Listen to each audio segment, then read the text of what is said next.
Rusty Falk has been brought to you by South Fresh Feeds, Traditions Firearms, Southern Ponds and Wildlife Magazine, Monroe Toughline Implements, Equalizer Tree Stands, Biologic Seed Blends, DuraSafe Incorporated product lines, Okmulgee Banks Conservation Community, Game Finder product line, and by Daiwa Rods and Reels.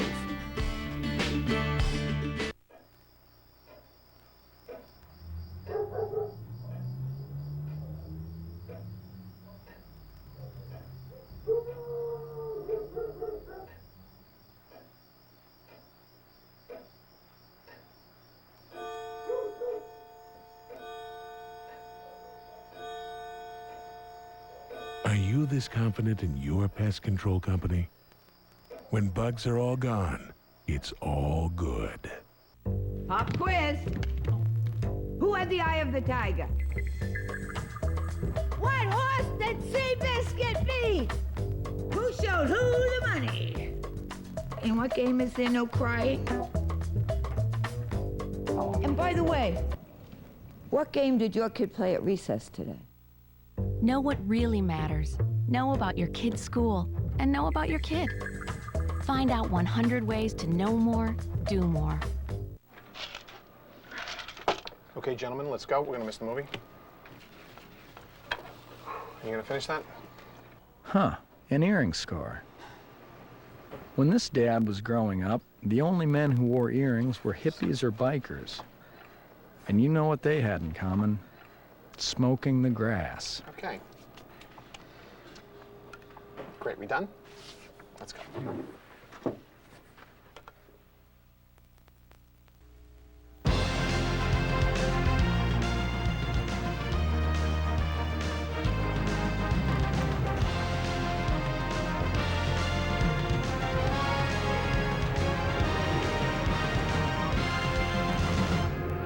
A beautiful fall afternoon for SEC football. It's the 2005 edition of the Iron Bowl from Jordan-Hare Stadium on the campus of Auburn University. Welcome in. I'm Andy Burcham. Another classic in store between Auburn and Alabama. Alabama just one loss, a heartbreaker in overtime last week against LSU. Auburn also lost its lone SEC game on the road in overtime at LSU. But today it comes down to Auburn and Alabama still hopes of an SEC Western Division championship. Joining me on the broadcast with the Alabama Network is David Crane, and the offense right now, David, for the Crimson Tide revolves around its senior quarterback. Really does. It has all season long, but even more the pressure falling on Brody Croyle now with the injuries to Tyrone Prothro, to J.B. Klausner. He's the guy that says if you want to point any fingers, point them at me for the offense struggling, completing just over 50% of his passes the last 2 games, 2 picks, and only 1 touchdown.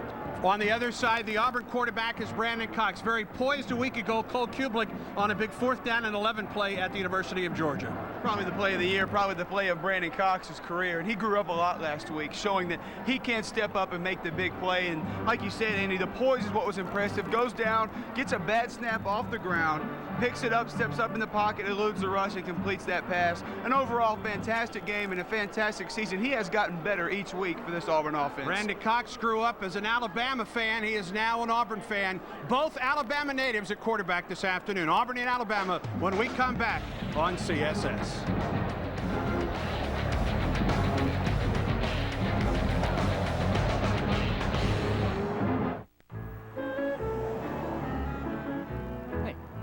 Breadcrumbs on my face or something? Surprisingly, no. I feel like people have been staring at us all morning. It's nothing. I'm serious. Hi, how you doing? Person in the brown SUV. Eyes on the road, please. Feel better now? I just don't get it.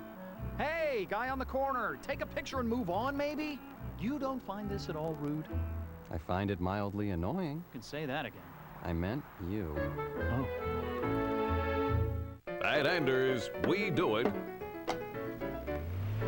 for our awesome fans. Whether it's fanciful or fanatical, it's all fantastic at Anders. Spirit gear, books, diploma frames, supplies, and more. Anders. Now that's the spirit.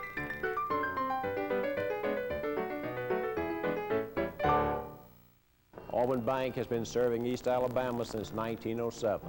I'm very proud to say that I have over 40 years experience in mortgage lending, and working at Auburn Bank has afforded me the opportunity to work with some of the banking industry's very finest people. Auburn Bank has 42 employees with 10 years or more experience at our bank. I'm proud to be one of those 42 employees. Auburn Bank, the experience to do it right. Auburn Bank, your partner, your neighbor, your friend. Let it be known from today on, this is now Pat Dyefield at Jordan-Hare Stadium in the 2005 Iron Bowl. Auburn and Alabama. Mike Shula in his third season with the Crimson Tide, 19-16. He's got his team at 9-1 and 6-1 in the SEC. For Auburn, Tommy Tuberville, the defending SEC Coach of the Year in his 7th season with the Tigers, a record of 59-26. In his 11th season as a head coach in the SEC, the record is 84-46. Storied series history. Alabama leads 38-30-1. The last time Auburn won in Tuscaloosa back on November 20th of last year. Tigers capping off a perfect regular season with a 21-13 victory at Bryant-Denny Stadium. 55 degrees, low humidity, a little bit more windy. We had some wind gusts throughout the day. Partly cloudy skies. Temperatures expected to dip into the mid-40s by the time tonight's ball game is over. It finally feels like November football weather on the plains. Auburn against top 10 teams in its last 16 games. The Tigers are 11-5, and of course Alabama ranked number 8 in the country in both the AP and the ESPN or the USA Today coaches poll. Auburn won the toss. The Tigers elected to defer. Auburn will be going from north to south, looking into the sun as this ball game begins. By the time it ends, we'll be in the twilight here at Jordan-Hare Stadium. Glad you joined us today on CSS with Cole Kublik, David Crane. I'm Andy Burcham, our entire CSS crew. This game is talked about every other day around the year. Why not this afternoon as the Tigers and Tide get ready? Matt Clark will kick it off for the Tigers. Brandon Brooks, and Glenn Coffey to receive the kickoff from Clark.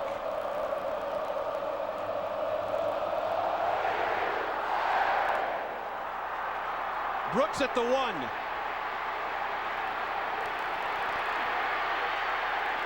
And taken out of bounds at the 17-yard line. Here's the offense for Alabama, and up front, Caps, Caldwell, Taylor Britt, his second career start at Alabama at center. Stabler and Tatum on the right side of that line.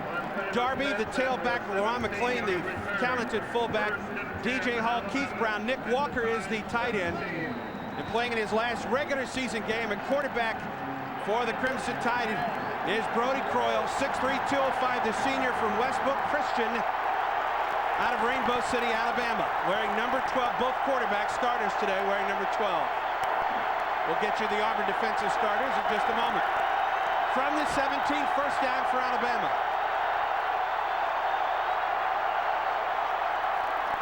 Croyle, the throw, in trouble, and down he goes, inside the 10. Wade Dickens got there first. Another look at the Tiger sack. This is one thing Auburn did not do a very good job of last week. That's pressure the quarterback. Alabama has had trouble containing the outside speed rush all season. And these defensive ends from Auburn can fly. Marquise Gunn getting upfield, forcing the pressure early for Auburn. 2,117 yards for Alabama's all-time touchdown thrower. A 7-yard loss on first down. Dickens now 4.5 sacks on the season. Second down. Darby gets to the 14-yard line before he's taken down. Here's the defense for Auburn up front first. Gunn, Jackson, Dickens, and McClover. Boy, they played very well for Auburn. Dede, one of the defensive heroes last week, Travis and Antarius Williams, with Wilhite, Irons, Gandy, and Herring in the secondary. And here's a 3rd and 13 for Alabama.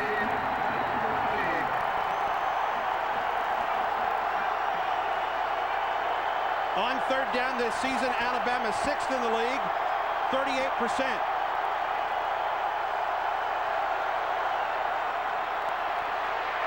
Croyle down. Quentin Groves got him. We're talking talked about the pass rush, and David, this is a knock on Brody the last couple of weeks, and I'm not sure if it's a fair knock on him. He's had health problems in the past, but just seems like when he gets any little bit of pressure, he gets those happy feet, not really comfortable getting out of the pocket, and a lot of times just willing to take a sack, it seems. Happy feet and throwing off his back foot a good bit, and I think you're exactly right. The last couple of weeks, it's because he's been running for his life. You're right. Jeremy Schatz will punt this one about 8 yards deep in the end zone as Trey Smith stands at the Alabama 45 awaiting this punt. Will Auburn go after this one or settle for good field position?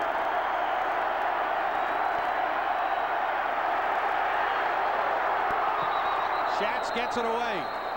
And a flag down, and I think this is going to be delay of game. And a tough break for Alabama. Jeremy Schatz doing a great job all season long. He may be the smallest player next to Brandon Brooks on the entire team, and he would hit a beautiful punt there. Game against the offense. Rocky Good, the referee this afternoon. And now Schatz will be back. His heels will be right up against the end of the goal line there. And now does Auburn even go after this even more because there's less of a buffer between the snapper and the punter call. I say set up the return. This is going to be a field position game. Obviously, with Alabama's defense, you want to have the ball as close to the end zone as possible. Auburn sets up for the return. And Trey Smith calls for the fair catch at the 40 of Alabama. That's where Auburn will open up first down and 10. A 37-yard punt, no return on the play. And Auburn will have fabulous field position to open things up. A great job by Terrence Jones, number 55 for Alabama, getting down, forcing the fair catch by Trey Smith. First and 10 from the Alabama 40. Alabama's first drive included 2 quarterback sacks, one by Dickens and one by Groves. There's Brandon Cox, 2,069 yards, 12 touchdowns, 7 interceptions for the sophomore from Hewitt-Trussville High School. First carry, Kenny Irons. And Irons maybe a yard against this very, very good Alabama defense. Here's Auburn's line up front. Joe Cope, you'll see, not getting the start at center. Jonathan Palmer with the start. McNeil, Grubbs, Duckworth, and Reddick surrounding Palmer. Irons and Slaughter in the backfield mix. Taylor, the starting receivers. Cooper Wallace is the tight end for Auburn. Alabama, the #1 defense in the Southeastern Conference. This is the matchup everybody talked about, the #1 offense versus the #1 defense. 2nd and 9 for Auburn. Cox in some trouble, throws it to Jake Slaughter, the fullback. Slaughter, a first down. Down to the 26-yard line, make it the 25. The pressure came from D'Amico Ryans. Freddie Roach ran down Slaughter from behind. Calm under pressure, Brandon Cox with number 35 bearing down on him, but he put it right on the money, and a perfect play call in that situation. Auburn has gone to its fullback call since about mid-season, and it's really paid some dividends. They have. Jake Slaughter, when he gets those opportunities, they're slim, but he does step up to the challenge. First down from the Alabama 25. They hand off to Irons, and he doesn't even get back to the line of scrimmage. Here's the defense for Alabama. Anderson, Clark, Griffin, Gilberry up front. Great linebackers, Simpson, Roach, and Ryans. And then Madison, Robinson, Harper, and Charlie Pepper at safety on a loss of 1 at 2nd down and 11. This defense for Alabama has been so sturdy all season long. Very few breakdowns, very few big plays given up all year, but they have got to get a little help today. A loss of 1, 2nd and 11 from the 26. Short drop by Cox. Looks and throws. It's complete to Cooper Wallace, the tight end, and a flag down. And this may be a roughing the passer against Alabama. It was thrown in the backfield. Wallace, Gilberry coming in and maybe hit Cox too late.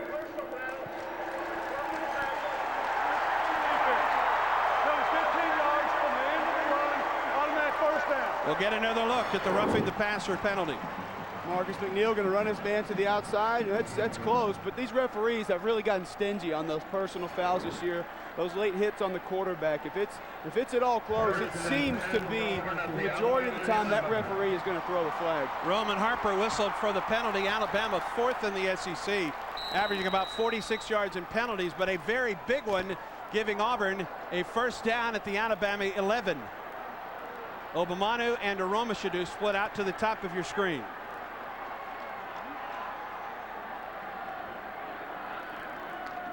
The pitch to Irons. Trying to get to the outside, does, cuts it upfield, maybe gets 3 on the play.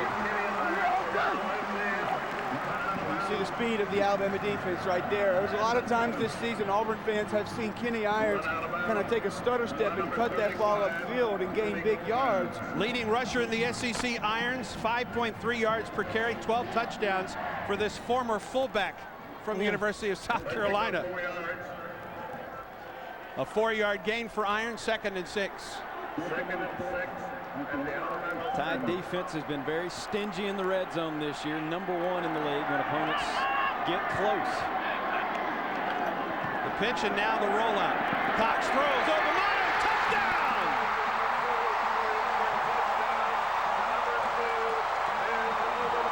And that's a situation where you use the speed of that Alabama defense against them.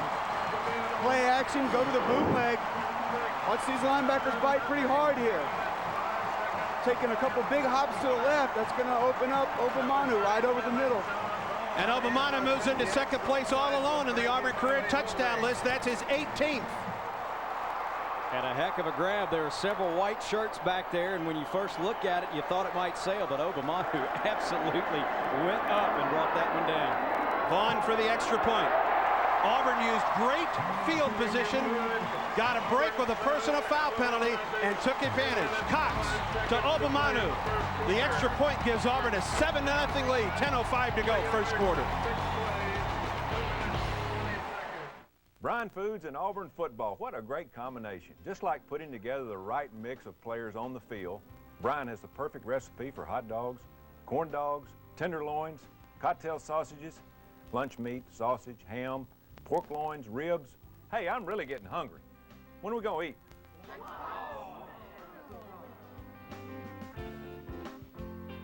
At Auburn, we know that any time is Bryan time. FedEx Ground will get these to Cleveland on Wednesday. FedEx, aren't they a little pricey? Ned, you're always wrong. How am I always wrong? Okay, let's review. Steely Dan is not one person. We get fringe benefits, not French benefits. James Dean is an actor. Jimmy Dean makes sausage. And you know what, Ned? It's not the Leaning Tower of Pizza. So FedEx isn't too expensive? We don't get French benefits. FedEx Ground. Reliability for less than you think. She's got vision.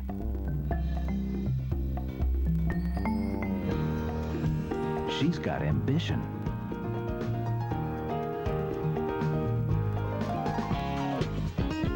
She's got a family. And she's got Alpha Insurance. There's a reason one of Alabama's oldest insurance companies protects so many of Alabama's youngest families. Call Alpha and let us show you why. 7-0 Auburn, 10:05 to go in the first quarter of play. The Tigers only needed 40 yards. They did it in 6 plays. Cox to Obamanu. It took 2 minutes and 20 seconds, and Auburn on top early, 7-0. Matt Clark to kick it off. And a boomer sends Brooks 9 yards deep, and he will just let that one go, and Alabama will open up first down and 10 at its own 20. Well, at first offensive drive for Alabama was all Auburn defensively, Cole Kubick. 2 big sacks. 2 big sacks. This Alabama offensive line has struggled late in the season, and Auburn's defense taking full advantage. That's just a tackle in twist right there. Quentin Groves, a nice job of fighting through inside. Brody Croyle seeing this pressure from Auburn defense early. And when you're a defensive lineman and you get there early, that just gives you more and more incentive to speed that motor up and go after him for the rest of the game. A flag thrown on the kickoff. Face mask gets a receiving team. Number 3 on the run back. Penalties half the distance to the goal. Respond the foul. First down. Jeffrey Dukes.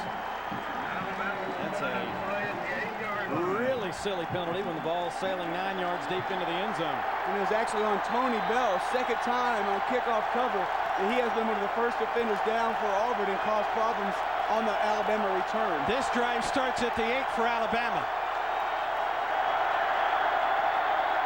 Walker, the tight end, in motion. Darby tries to get to the corner. Nothing doing. And this is shades of last Saturday, Andy and Cole. In the second half, Alabama had miserable field position the entire second half and couldn't get anything going on offense. They had 4 yards in the third quarter of offense against LSU. And they're starting out about the same way here today. You see a couple of those red hats along that Alabama offensive line, unable to get the head across, that allowing that Auburn defensive line to gain penetration and pursuit. 36th tackle of the year for T.J. Jackson. A 1-yard gain, 2nd and 9. Croyle throws, and it's incomplete. The pass to Keith Brown, who got hit from behind. Brown couldn't hold on to the ball. 3rd down and 9 coming up. And boy, I tell you what, when you're going to run a two-step drop with Brody Croyle, you're still going to get your quarterback hit. You know, just a little slip screen, two-step drop, turn and throw, and he's still going to take a hit. That's just, these Alabama coaches have to be very frustrated right now. David Irons came up to put the pop on Keith Brown. Here's 3rd and 9 for Alabama. Auburn defensively on 3rd down, 3rd in the SEC, only allowing a first down 30% of the time. Deep drop in the screen. Darby's in trouble. He got to the line of scrimmage, and that's it. 3 and out for the Auburn defense again. Well, Andy, I talked this week that I thought the biggest concern for Alabama would be preparation. These guys came into this game all last week, probably didn't really want to go watch film, not too excited about practice, thinking about, hey, we just blew an undefeated season. I can't believe we lost that game, had a chance to win, whereas Auburn, the exact opposite emotionally, wanting to go watch film, wanting to go to practice, can't wait to get to this game. You can see a little bit of lack of preparation from the Alabama side early. Auburn's going to get even better field position on this drive. Shots punt goes out of bounds at the 31. 22 yards on the punt.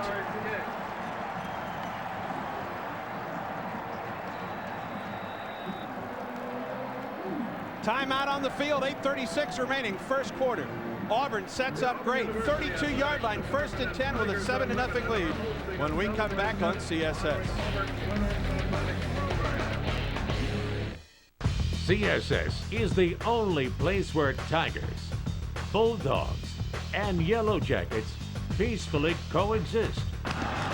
Whether you roll with the tide or sing Rocky Top, follow the Hurricanes or the Gamecocks, CSS is your source for SEC and ACC football. Tune in Tuesday at 1 and 7 Eastern as Georgia plays Kentucky. CSS, your source for Southeast sports.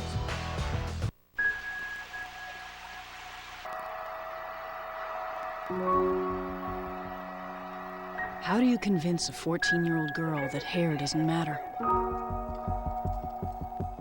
When the diagnosis is childhood cancer, where can parents turn? CureSearch.org can help. It's run by doctors and scientists whose research has led to an overall cure rate of 78%. You're not as alone as you feel. Passing gas can be deadly. Whoa. Oh, something's funky. Passing gas releases a plume of toxic vapors, Oh, honey, not in the car. like ammonia and hydrogen cyanide, Oh. and lethal poisons that can linger even when windows are open. Kids shouldn't be exposed to secondhand smoke. Don't pass gas, take it outside. 7-0 Auburn on top with 8:36 remaining in the first quarter. When play resumes, Auburn 1st and 10 at the Alabama 32. Real Guys talk real sports on Sport Night. Weeknights at 6 and 11 only on CSS, your source for Southeast sports. Auburn's opening drive started at the 40. The Tigers converted. This drive now begins at the Alabama 31 following a 22-yard punt. 1st and 10, Auburn at the Alabama 31. And again, Similar to last week in the second half, LSU lived on Alabama's side of the 50 and really put the pressure on the Tide defense.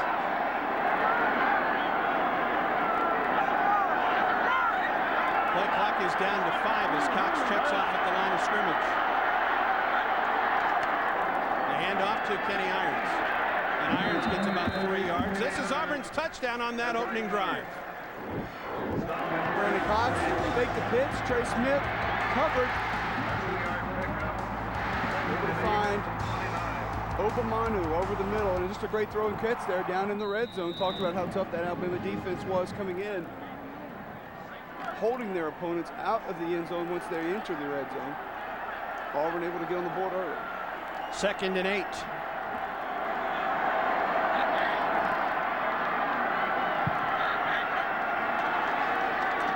Cox with time for Taylor. He's got it. And he drags Alabama defenders inside the 10. And you and I have seen plenty of this. You never think this is a wide receiver after he gets the ball in his hands. The way he gets upfield, the way he fights for yardage, the way he just drags people like he will on this play, just gets you excited as a football fan to watch Courtney Taylor play. And great protection up front, slide protection. Brandon Cox threads the needle there. Pretty good coverage, but Courtney Taylor goes and gets the ball and takes it away, fights ahead for a lot of yards after the catch. 1st down and goal for the 8. Handoff Irons. Right up the gut. Irons in. Touchdown. And I'll be honest with you guys, the Alabama defense to me looks a little bit confused. And one thing Al Borges just does is put so many different people in so many different places, it causes problems on the defensive alignment, therefore causing problems with responsibility. You see him fake the reverse, put a man in motion. No one thought Auburn would be able to run the football up the middle against this defense. That ball was loose at the goal line, ruled a touchdown, and I wonder if this might be reviewed.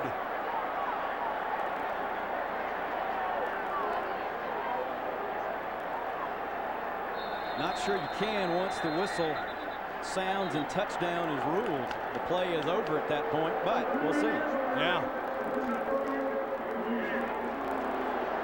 Another look from the goal line.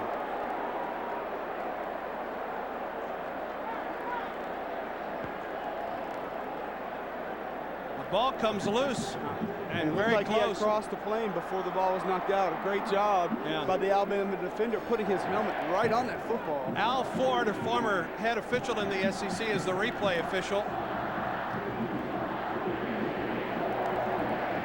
And he is taking a look at it right now.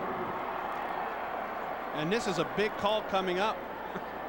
The line judge, though, on that side with a great view of the ball, signaled touchdown immediately.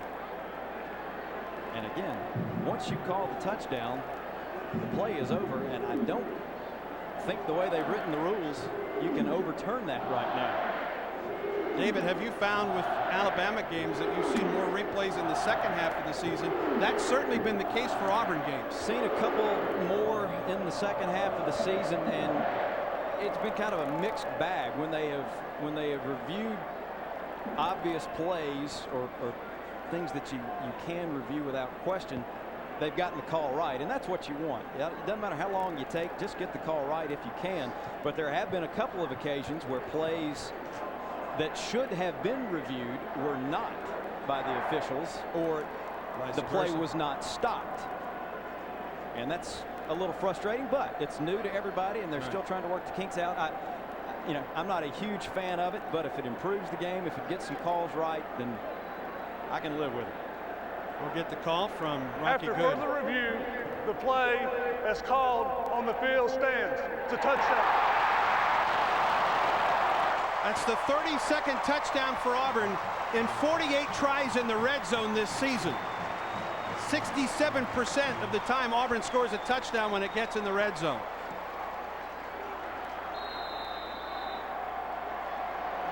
And now Vaughn on to try and make it a 14-0 lead. The snap from Chaz Crowfoot and Matthew Motley with the hold. And Auburn goes up by a couple touchdowns. Kenny Irons with the touchdown run, his 13th of the season. 7:24 to go, first quarter. Auburn 14, Alabama nothing on CSS. Some finer points of the all-new Hyundai Sonata. It has more interior space than Camry or Accord, plus standard electronic stability control and 6 standard airbags, with quality backed by America's best warranty. All for $4,500 less than Accord. The all-new fuel-efficient Hyundai Sonata. Nicely equipped at $16,995. It's a Hyundai like you've never seen before. Get an all-new Sonata with an extra $1,000 bonus cash when you finance through HMFC. CSS is the only place where tigers, bulldogs, and yellow jackets peacefully coexist. Whether you roll with the tide or sing Rocky Top, follow the Hurricanes or the Gamecocks, CSS is your source for SEC and ACC football. Tune in Monday at noon at 8 Eastern as Tennessee takes on Vanderbilt. CSS, your source for Southeast sports. This is item number NBH 11672, a 2002 Pontiac Sunfire molded coolant hose. This looks like a collector series hose, Michael. Absolutely, Dale. And while the hose itself is a very nice piece, just look what happens when we start to accessorize. Wow, that makes a real statement. It screams, Dale. It sure does, Michael. It says this guy really knows his hoses. Nice.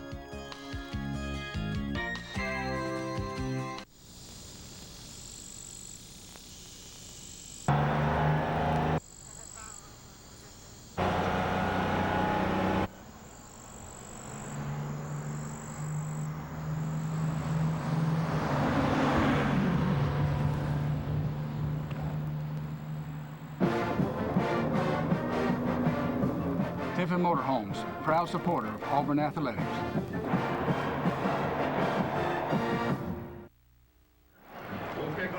$14 0, Auburn leads, 7:24 to go in the first quarter. The drive, 3 plays and 31 yards, a minute 12. The Kenny Irons touchdown run, giving Auburn this 2-touchdown advantage. And Matt Clark kicks off for the 3rd time in the first quarter. Brooks and Coffey to receive. That's got to get a little field position, if at all possible, on the return, and maybe start a drive outside their 15-yard line for a change.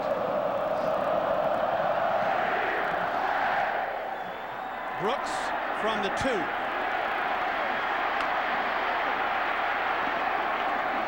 And Brooks with a good return out to the 25, and this will be the best field position that Alabama has enjoyed. Until this drive, Alabama started on an average at its own 18. Auburn, on the other hand, had started on an average at the Alabama 35. It's a 14 0 Auburn lead. Giving up 71 yards as a defense, somewhere in that neighborhood, and you're already down 14 0 in the first quarter. And this Alabama offense can't afford to panic. They're having trouble protecting the quarterback. You're down 14, but you can't ditch the run right now. You may have to lean on it a little bit more. From the 25, first down. Fumble on the play. Ball still loose. And I think Croyle fell on it at the 20. That one looked a little discombobulated from the beginning. They're going to try and use the end around maybe as a decoy with DJ Hall, and Croyle wanted to give it to Ken Darby, but he really didn't want it. And Alabama's very fortunate to get that football back. Quentin Groves trying to get in there, but Brody Croyle was able to fall on it back to the 20. Here's your total offensive yardage right now. Minus 15 for the Crimson Tide. From the 22nd down.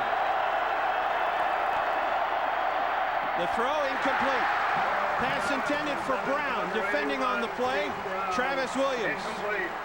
That's another storyline that Alabama would like to change today. A lot of drops, especially against LSU, and that led to some of those offensive struggles, especially in the second half. We make a correction. That's Antarius Williams that was there to knock that ball away. And Alabama had the mismatch. Wide receiver on the linebacker, AT, Antarius Williams.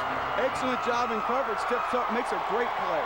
Alabama is 0 of 2 on 3rd down in this first quarter. It's 3rd and 15. Croyle in some trouble. Down at the 10. T.J. Jackson and company converge on Brody Croyle. Number 48, Marquise Good. That's where he lost 8 yards. You always want to see the quarterback step up in the pocket. Alabama can't even create a pocket right now for him. Well, T.J. Jackson gets that push in the middle, and Kyle Tatum has struggled with the speed rush all year, and I know Stanley McClover has seen that on film, and he just teed off coming from that left side of the Auburn defense. Shots punched from the goal line, the goal for his 3rd straight time. And it's a beauty. Trey Smith looking into the sun, a fair catch at the Auburn 45. At the 45. And at the Auburn 45, this is Auburn's worst field position of the first quarter. 5 minutes and 40 seconds gone, or remaining, I should say, in the first quarter, with a timeout on the field, and Auburn already on top 14-0. And this first quarter has been all field position. CSS is the only place where Tigers, Bulldogs, and Yellow Jackets peacefully coexist. Whether you roll with the tide or sing Rocky Top, follow the Hurricanes or the Gamecocks, CSS is your source for SEC and ACC football. Tune in Monday at noon at 8 Eastern as Tennessee takes on Vanderbilt. CSS, your source for Southeast sports. Passing gas in the presence of others is not only inappropriate, That is so foul. it can be deadly. Passing gas releases a fog of carbon monoxide Grandpa, and other poisonous fumes that can contribute to asthma and pneumonia. you're killing us over here. Kids shouldn't be exposed to secondhand smoke. Don't pass gas, take it outside. There's this thing going around called sniffing. Kids think they're getting high, but the dizzy, fuzzy feeling is just what happens when the brain doesn't get oxygen. The chemicals get in the way, so it's like they're not breathing. That's how sniffing causes brain damage, death. So when they think they're sniffing, their brain thinks they're drowning. And their brain is pretty much right. Talk to your kids about drugs. Need help? Get help. Visit our website at drugfree.org. From the Auburn 45, 1st and 10 for the Tigers. Tristan Davis is into the Auburn lineup as Cox throws to Cooper Wallace, the tight end. And Wallace fights his way across midfield. Well, Alabama is getting pressure on Brandon Cox. It looks like he had great protection early, and that speed showed there late, but a good decision by Brandon Cox. Step up in the pocket, just get rid of the football here to Cooper Wallace. He's going to take a hit, as you see, but a good decision. He knows that mental clock that he did not have in the first game of the season has really started to improve. He knows when it's time to get rid of the football. 6-yard pickup on 1st down to the Alabama 49. Tristan Davis, and he's unable to get back to the line of scrimmage. Chris Harris made the stop for Alabama, number 91. Number 91. Tuscaloosa native, junior. Harris, the man that got the hit on Brandon Cox on the last play. Alabama defensive line was the biggest question mark on that side of the ball coming into this season, but they have been very, very solid, and they have cleared the way for those linebackers to make a lot of big plays this season. I was going to say they've been most impressive in the middle, clogging up that middle and allowing those linebackers with so much speed to make plays. Obamanu in motion. Auburn leads the SEC on 3rd down this season. Short drop to throw. Obamanu's got it. He's to the 45. This will be close to a 1st down. And with the spot, it looks like Auburn has it. This is where Brandon Cox and Al Borges will drive you crazy, because they are completely content to sit back and take what you'll give them all day. They do not try to force big plays. If Al Borges sees an opening, he will take it. And that has to just drive defensive coordinators and especially defensive players mad. And it leads to that stat where Auburn is number 1 in the conference in quickest scoring drives and longest snaps for scoring drives. They can kill you quickly or take their time doing it. It's the reverse to Obamanu. He's got a blocker ahead of him. Oh, wow. Look at it. Obamanu back to the middle of the field. Look at Marcus McNeil. Foot race to the end zone. Touchdown! Andy, I got the great run by Obamanu, but I got to call 3 names. Number 1 is Jake Slaughter, and you'll see on the replay, a lot of times a guy will get in the way of 2 people and shield 1 and block 1. He's going to block 2 right there in the bottom of your screen. Marcus McNeil's right there on D'Amico Ryans, and watch Tristan Davis right there coming down and getting another block. Great individual effort, but even better team effort by those guys getting downfield, wanting to help their teammate get into the end zone. A 45-yard run. His second reverse touchdown in as many games. And Vaughn gives Auburn a 21-0 lead. Still 4 minutes and a second remaining in the first quarter. Joe Kynes a little shell-shocked on the Alabama sideline. Charlie Peppra was the man that took that bad angle on Obamanu and got spun around. He was the last hope for Alabama to keep number 2 out of the end zone. Couldn't come up with the play, and Auburn is absolutely cooking out of the gate. Obamanu scored on a reverse touchdown last week in the win at Georgia. He's already added 2 more touchdowns today. It's just so impressive to see 6'7", 320-pound Marcus McNeil 20-30 yards downfield getting a block on a linebacker, and then Tristan Davis, the tailback, outrunning his receiver to get down towards the goal line and throw even another block.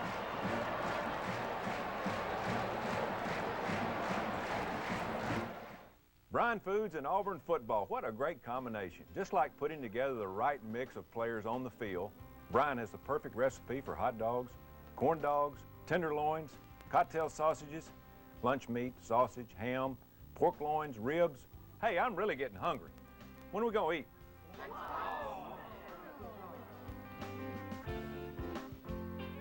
At Auburn, we know that any time is Bryan time.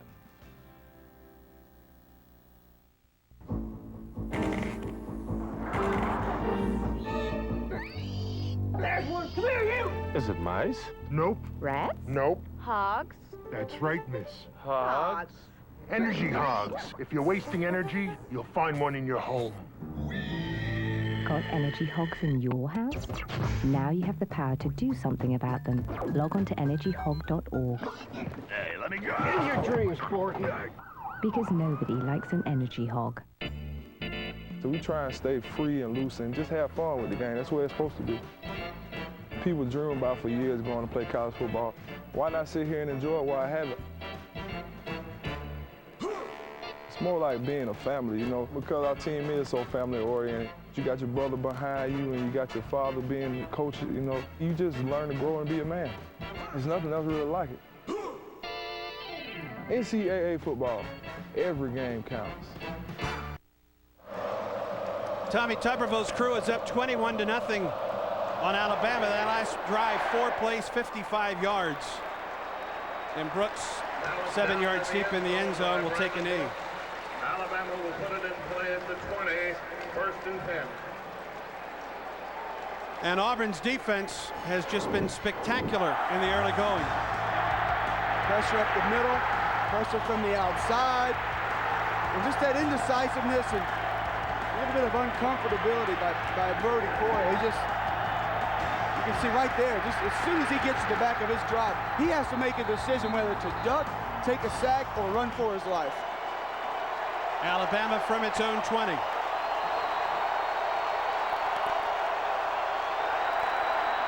The draw play to Darby.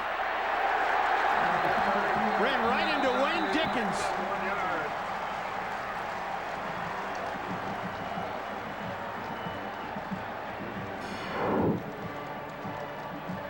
Trying to open a little running room for Kenneth Darby, but Cole, right now it seems like Auburn's playing with about 15 guys out there on defense. Well, it's all about penetration against that offensive line and towards the middle. You know, when your center's inexperienced and unsure of himself, a lot of times he doesn't get off the ball and get locked into those double teams as soon as he needs to, and that allows for those big defensive tackles to get a push. A 1-yard gain on first down. Darby goes in motion. Croyle Again goes down. Ontarius Williams with the stop.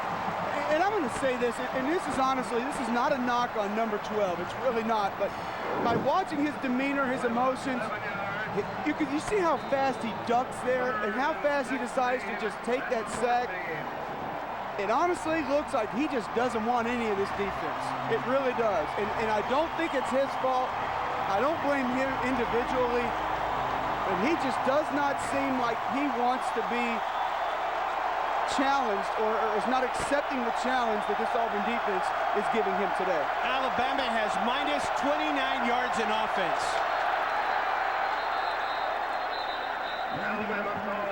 Timeout for Alabama with 2:26 to go in the first quarter. Timeout, Alabama.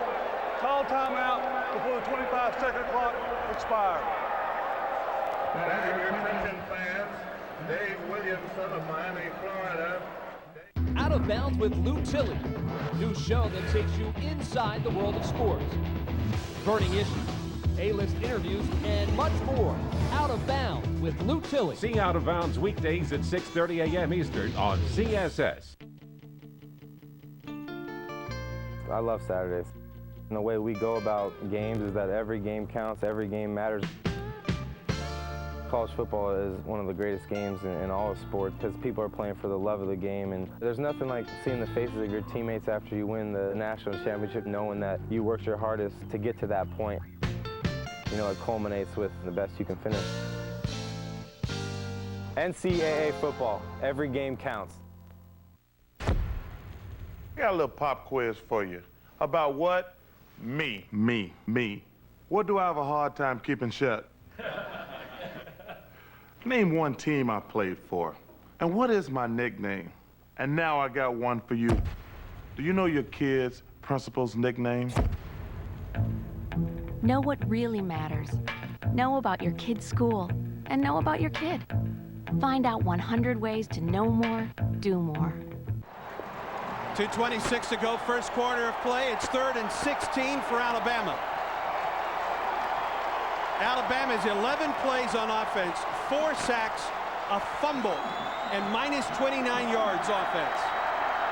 Just need a first down, something positive for yourselves, number one, and for your defense to give them a little bit of a rest. And at worst, move it out a little bit and try and flip the field a little bit. And it's difficult to get that momentum when you're stuck in these situations, 3rd and 12, 3rd and 15. Tough to really get a play that allows you to gain momentum. Alabama's played in the shadow of the Auburn student section all first quarter. Deep drop for Croyle. Down he goes! T.J. Jackson again. That play right there is embarrassing for Alabama's offensive line and everyone involved in it.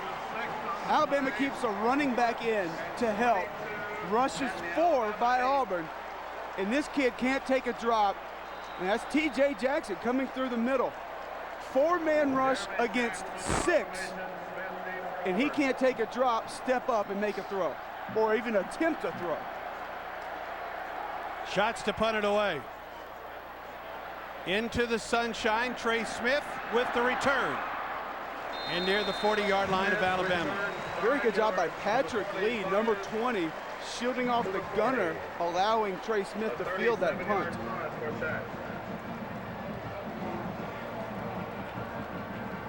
And you've heard the criticism for the last 2-3 weeks.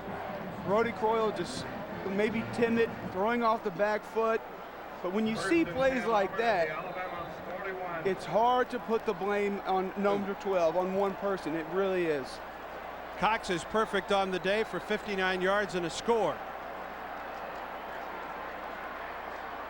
This is Auburn's 4th drive with Rodriguez in motion. Cox floats it out to Preche. And Rodriguez fights off one tackle.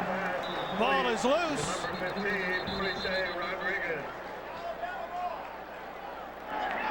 Alabama has it. Rodriguez fumbled. The first misstep for Auburn in the first quarter. Another example of how bold is take what we'll give you. But Andy, I've heard you comment on this 4 or 5 times this year. You fight for those extra yards. And a lot of times you see the ball get stripped out. Ramsey Robinson had him by the ankles. Charlie Pepra. Nice job, Charlie Pepra. Raked it loose. Fighting for those extra yards. Was not down. And Alabama gets its best field position by far today at its own 37.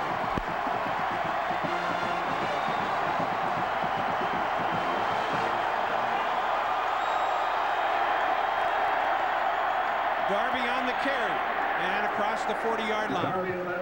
He got 3 yards on the play. This is one thing I think Alabama has to do is force Kenneth Darby in this situation. Better field position, fresh set of downs, you're not backed up. Get Kenneth Darby involved in this game. The way he runs, as hard as he runs, find a way to let this guy move your offensive team down the field. Quietly gone along this year, very consistent again, 100 yards about every game. He's the #3 rusher in the Southeastern Conference. 2nd and 7 again. Darby bounces to the outside and running room for Darby. Across midfield and a first down for Alabama to the Auburn 46. And for Alabama most of the year, the left side has been the best side. This time designed to go up the middle, but clogged up there. So Darby, wonderful feet, very shifty, very quick feet, able to spring outside, get Alabama on the Auburn side of the 50. Well, Alabama trying to gain some momentum after that fumble. You look at the numbers on the season coming in for Darby. Croyle, it's the screen pass. Darby's in trouble. Nice move, though, and Darby gets positive yards. Those feet again, he can absolutely come to a screeching halt and let everybody go sailing by. He turned a loss of probably 3 or so into a gain of a yard. And he's a workhorse too, Andy. Yeah. 5'11", 205, a junior. Banged up at the end of the year.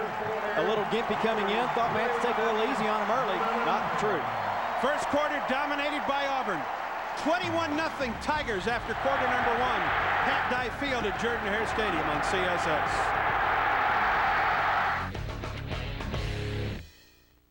FedEx Ground will get these to Cleveland on Wednesday. FedEx, aren't they a little pricey? Ned, you're always wrong. How am I always wrong? Okay, let's review. Steely Dan is not one person. We get fringe benefits, not French benefits. James Dean is an actor. Jimmy Dean makes sausage. And you know what, Ned? It's not the Leaning Tower of pizza. So FedEx isn't too expensive? We don't get French benefits. FedEx Ground. Reliability for less than you think. Anna, will you take me to the library? No, right now. I'm a little busy. For car insurance, your growing family can afford. Hey, Anna, I need to ride to my volleyball game. And I need to go to football practice. After I finish my homework. There's no better place to call than Alpha. Anna, do you want to go to the mall? Yeah. For low car insurance rates and fast, fair claim service, call Alpha. Some finer points of the all-new Hyundai Sonata. It has more interior space than Camry or Accord, plus standard electronic stability control and 6 standard airbags, with quality backed by America's best warranty. All for $4,500 less than Accord. The all-new fuel-efficient Hyundai Sonata. Nicely equipped at $16,995. It's a Hyundai like you've never seen before. Get an all-new Sonata with an extra $1,000 bonus cash when you finance through HMFC. 21-0 as we enter the second quarter of play at Auburn. The Tigers dominated the first quarter, and the stats prove it. Even with the positive yards by Kenneth Darby at the end of the first half, still Alabama in the red. Auburn 57 yards running.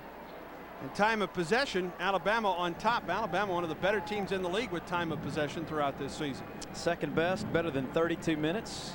They're on a good pace to keep that going right now. The problem is they're also on pace to lose 84-0 right now.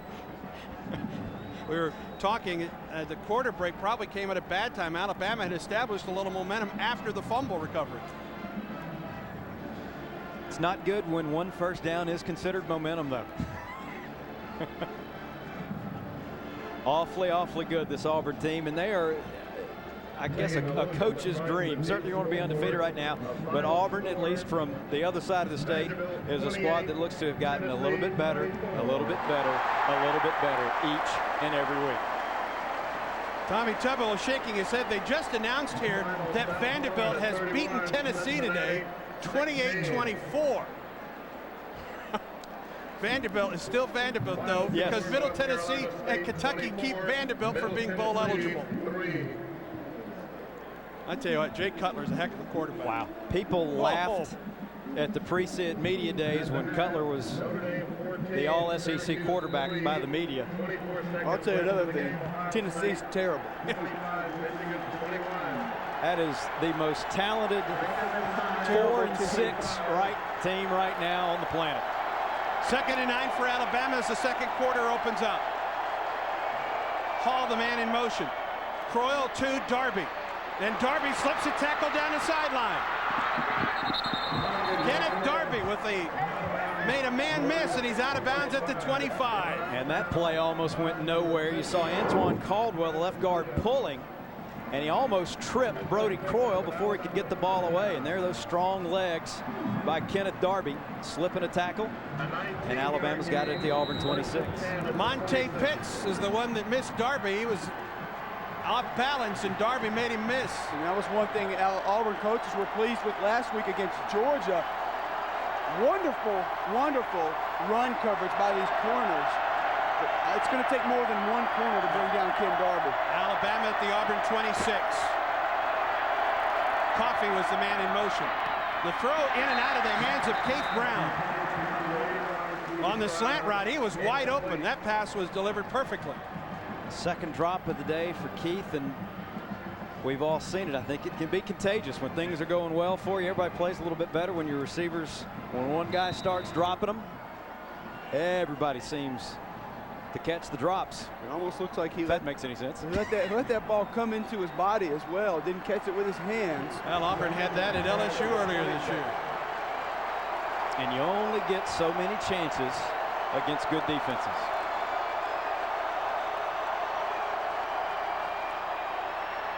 Wide open is McCall, the tight end, the backup tight end inside the 10. First catch of the year for Travis, a true freshman from nearby Prattville. Coach is very high on him. The Tide going with a red shirt and 2 true freshmen as their tight ends this year. And all look like they're going to be pretty good. Jonathan Wilhite made the stop, but not before McCall gets to the Auburn 7. A 19-yard gain for the Crimson Tide.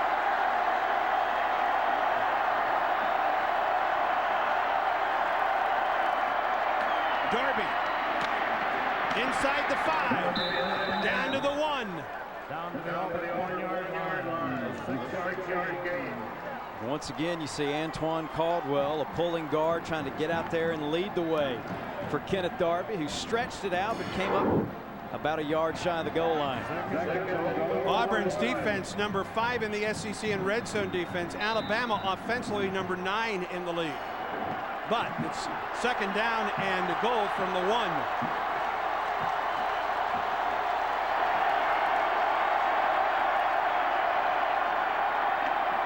Roll out by Croyle, throws to the back of the end zone, incomplete. Looking for his other tight end, Charles Hoke, another true freshman in there. And good job of coverage by Will Herring for Auburn. 3rd and goal from the 1.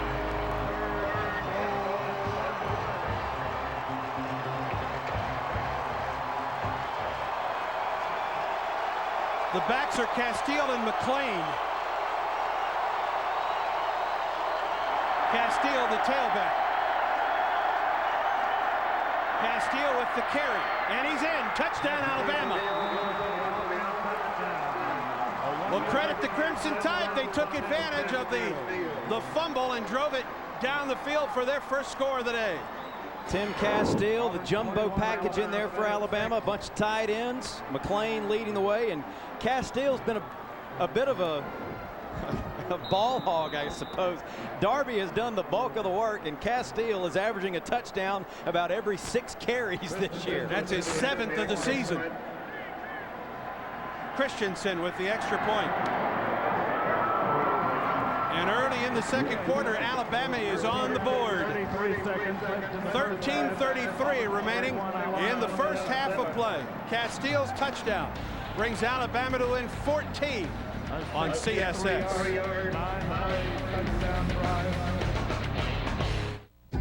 A lot of friends tell me they don't have time to make the drive to Carpets Adulton. I tell them let the campus come to them. Just call this number. It's not a chain store. The world's largest floor covering store lets you choose from an unlimited amount of selections. Floor coverings for every room, rugs, tiles, laminates, vinyl, you name it.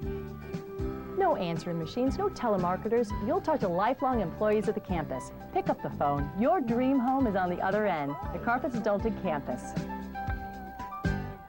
Make contact. Make friends. Make fun. Plans. Trouble. Make a point. Make it happen. Make believe. Like good. Make new. Make clear. Make up your mind. Make peace. Make inroads. Right. Reference. Make change. Make exception. Make hate. Make something. Make a stand. Make art. Make a difference. Make a difference. Make noise. When I'm under, I don't breathe. I'm weightless. My heart races. I'm floating away. And when it's over, all I think about is doing it again. Michael Swan is under the influence of his volunteer swim coach. By spending time coaching, he helps Michael stay off the street and off drugs. Be a coach, a mentor, a volunteer, because you have something to offer.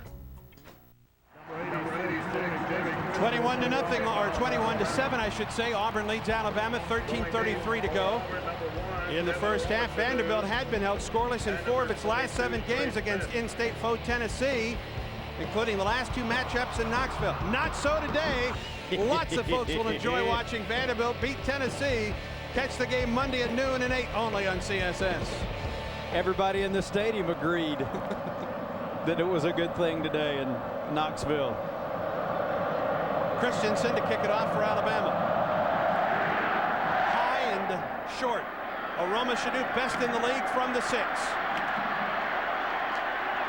And Devin picks his way across the 20, where he has stood up and pushed back. That was a dangerous position for Aroma Shadu to be in after he got held up. And for the first time, Auburn has a long field in front of them. Well, Auburn's longest scoring drive today has only been 55 yards. On this drive, the Tigers start from their own 21. Irons the single back. It's a bunched 4-wide set. Cox on the rollout, throws to Anthony Mix. And Mix, nice job taking down, maybe a loss of about 1 on the play. Roman Harper, the free safety with the stop, number 41.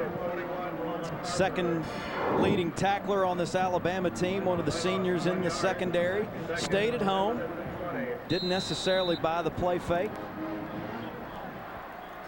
A loss of 1 on the play for Auburn. 2nd down and 11 from the 20. Harper, another Prattville product that came to the capstone.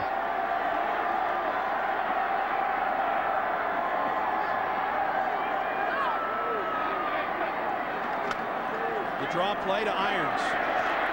And Kenny Irons to the 25, make it the 26. Where you could see him doing his very best to hold on to the football. Right, he wrapped that second arm around it as he chugged away for more yardage. This is what Auburn would want to do here. They need to establish this running game. Have been so successful all season. And Alabama's been successful keeping their opponents from running the football.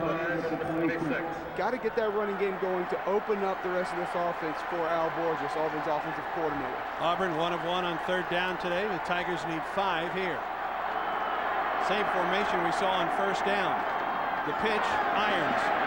Cuts it back, gets to the line of scrimmage, and that is all. Anthony Madison, the right cornerback, led the charge, number 9 for Alabama. Cole, you mentioned the Tide defense looked a little confused on those first few series.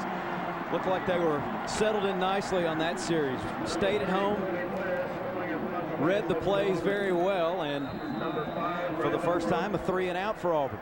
Cody Bliss punts for the first time today. 44.5 yards per punt this season. Brooks to receive it. He stands back at the Alabama 27. Bliss with a fair catch called by Brooks at the 29-yard line. A 44-yard punt, just about the average of Cody Bliss this season. A little contact on Cody Bliss there, but referee Rocky Good says no foul.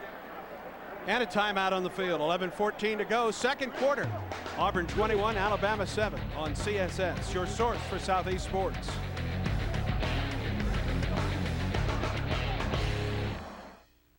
CSS is the only place where tigers, bulldogs, and yellow jackets peacefully coexist. Whether you roll with the Tide or sing Rocky Top, follow the Hurricanes or the Gamecocks, CSS is your source for SEC and ACC football. Tune in Monday at noon at 8 Eastern as Tennessee takes on Vanderbilt. CSS, your source for Southeast sports. This is item number NBH11672, a 2002 Pontiac Sunfire molded coolant hose. This looks like a collector series hose, Michael. Absolutely, Dale. And while the hose itself is a very nice piece, just look what happens when we start to accessorize. Wow, that makes a real statement. It screams, Dale. It sure does, Michael. It says this guy really knows his hoses. Nice. My name's Andy McDonald. I ride this useless wooden toy for a living. I do a trick called a 540. It took me a good 6 years to learn. There's a whole generation of skateboarders out there that are just as talented athletically as any basketball or football player. It takes somebody that's not going to be afraid to fall down a lot, because you definitely will fall down. You're not a failure until you refuse to get back up. Drugs are only going to hinder what I'm trying to do. That right there is my idea of getting high. Pop quiz. Who had the eye of the tiger? What horse did Seabiscuit beat? Who showed who the money? In what game is there no crying? And by the way, what game did your kid play at recess today? Know what really matters. Know about your kid's school and know about your kid. Find out 100 ways to know more, do more. 21-7, Auburn leads Alabama. 11:14 to go in the second quarter. Of course, the winners of today's Iron Bowl matchup will earn at least a share of the SEC West. Will either squad end up at the SEC championship game? We'll get the latest Tiger football news on the Auburn Football Review Tuesday at 5, and get an Alabama Gridiron update on the Mike Shula Show Friday at 4:30.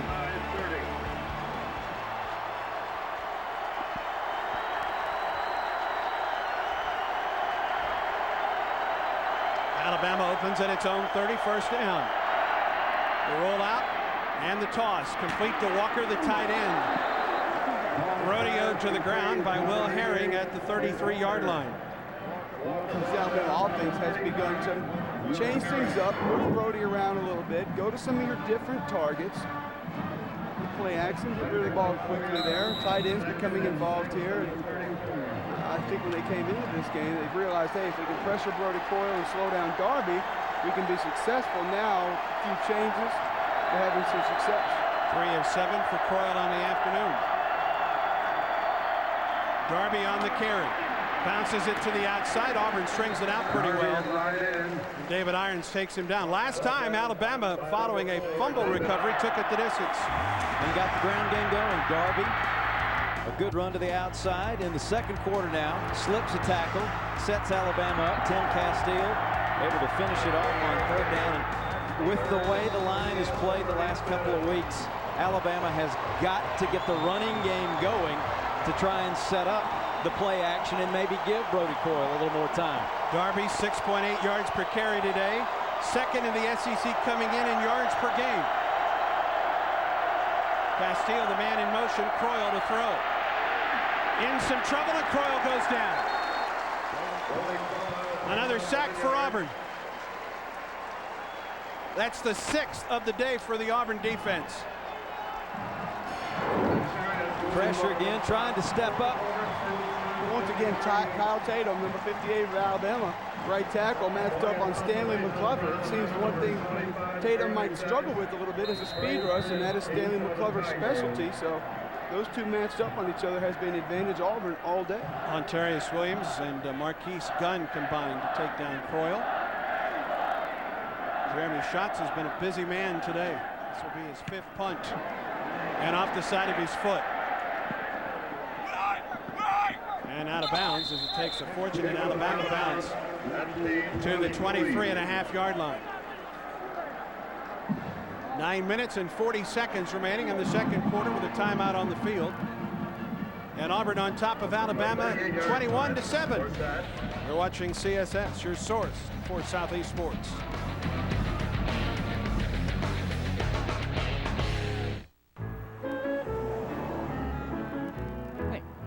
Breadcrumbs on my face or something?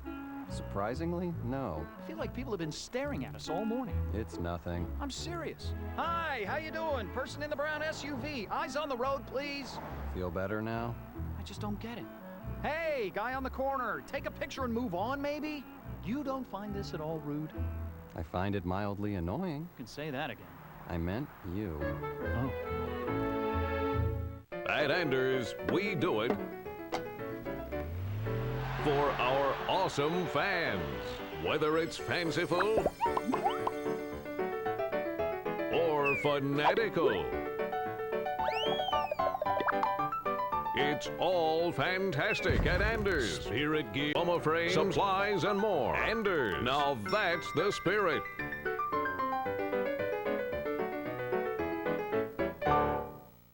Bryan Foods and Auburn football, what a great combination. Just like putting together the right mix of players on the field, Bryan has the perfect recipe for hot dogs, corn dogs, tenderloins, cocktail sausages, lunch meat, sausage, ham, pork loins, ribs. Hey, I'm really getting hungry. When are we gonna eat?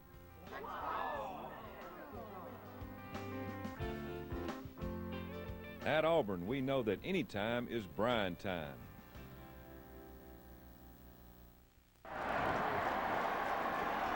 .940 remaining in the second quarter of play. This ball game slowed down just a little bit. Auburn raced out to a 21-0 lead, but just before the first quarter ended, a fumble recovery for Alabama, and the Crimson Tide drove to make it a 2-touchdown deficit. Brandon Cox on the afternoon, 8 of 8. He's thrown to 6 different receivers for a touchdown and 62 yards. Cox steps up and throws. There's his first incomplete of the afternoon. Pass intended for Jake Slaughter. Roman Harper led the charge. Harper getting in there. Juwan Simpson, one of the linebackers. Mark Anderson as well, getting a good push that time. When you're uncovered as a center and you have a blitz, sometimes what defense will do is walk up a linebacker in the middle and on the outside. Your responsibility is both of those guys.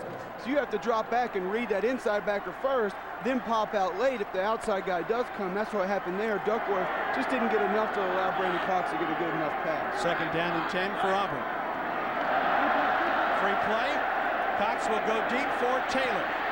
And he can't get it. Down inside the 45-yard line. It's the freeze play like we've talked about so many times. Brandon will go with the hard count. Put it up, allow his receiver to make a play. If it's an interception and completion, 1st and 5. Offsides. Defense. Number 92. Penalties 5 yards from the previous spot. Still 2nd down. Rocky Good, the referee. There's the jump on the left end. Heads up play knowing he had the defender in the neutral zone, not just sensing the movement, but knowing for sure that he had the penalty and had the free play. Well, what happens there, the rest of the offensive line will just close their eyes, and it's the center's read, and if someone jumps, he will snap the ball. So it's basically all on the center there. It's a 4th penalty against Alabama. Auburn hasn't been whistled for an infraction yet. Here's Irons to the short side of the field, and Irons gets about a yard, and that's all. I think the difference you're seeing between last week and this week as far as Auburn's running games is those cutback lanes were there a lot for Kenny Irons last week. He was able to take that initial handoff, make a cut. I don't know if it was more Georgia over pursuing or not having as good a pursuit as this Alabama defense, but he has not been able to make a cutback for a big gainer today. Rick Anderson with the tackle there for Alabama. And here's 3rd down and 4 for the Tigers. Auburn 1 of 2 on 3rd down this afternoon. Play clock ticking down to 5. Auburn may have to call a timeout and does. There was some confusion in the set, in the formation, and Auburn will take its first timeout of the half.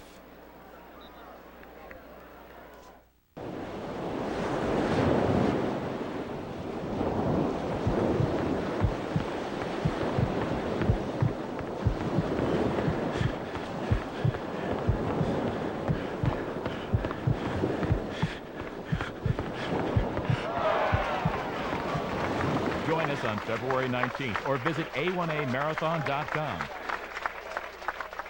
Thank you to our sponsors.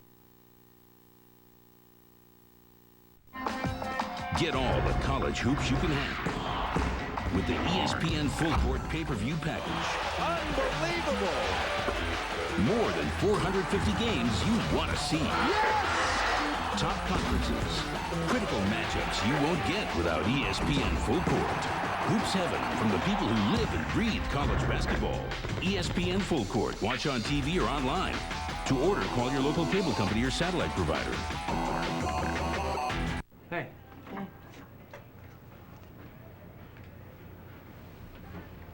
Dad, what are you doing? What am I?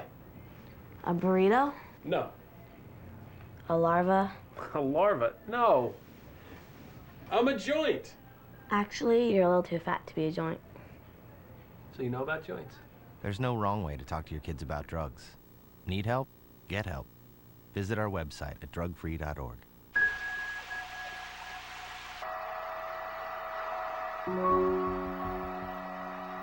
How do you convince a 14-year-old girl that hair doesn't matter? When the diagnosis is childhood cancer, where can parents turn?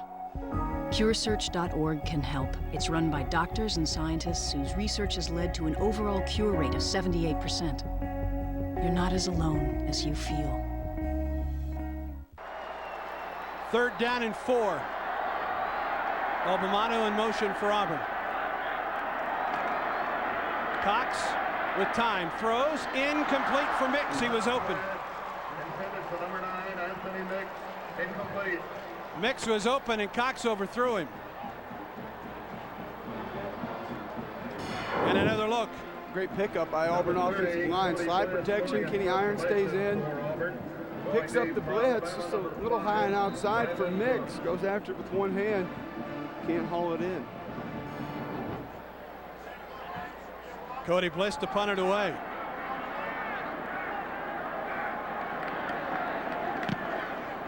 And off the side of his foot. Brooks will just let this one go. Auburn gets a break on the bounce. And Alabama will open up inside its own 25. 48-yard punt. Not the best by Bliss. A great result, though, for Auburn. On the 3rd down play, offensive coordinator Al Borges was down on the sidelines. Medical staff was working on him, but a look down there now, he's back up with the headsets on. And that's about all that we know at this point. You wonder who called that 3rd down play, because they were working on him during that entire timeout. From the 22, Alabama, 1st and 10.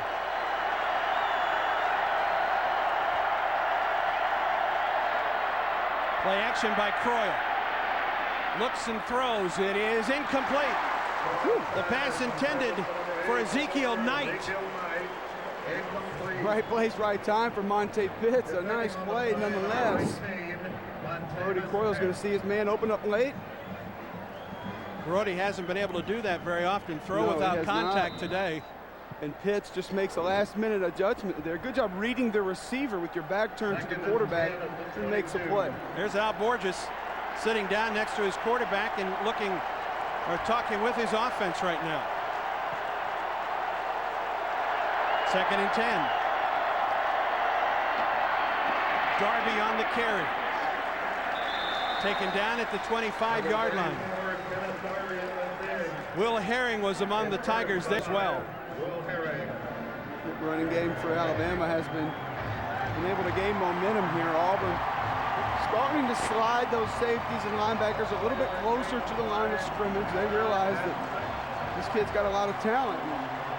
If he gets that one to the outside or gets a hole, he can break it. Alabama is 1 of 6 on 3rd down today. Tide finally in the positive. Some mix-up offensively as Cottle goes wide to the top and Brody Croyle will burn a timeout.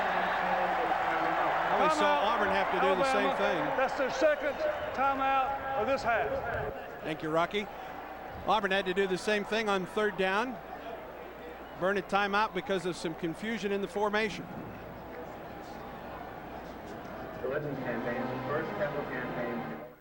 FedEx Ground will get these to Cleveland on Wednesday. FedEx, aren't they a little pricey? Ned, you're always wrong. How am I always wrong? Okay, let's review. Steely Dan is not one person. We get fringe benefits, not French benefits. James Dean is an actor. Jimmy Dean makes sausage. And you know what, Ned? It's not the Leaning Tower of pizza. So FedEx isn't too expensive? We don't get French benefits. FedEx Ground. Reliability for less than you think.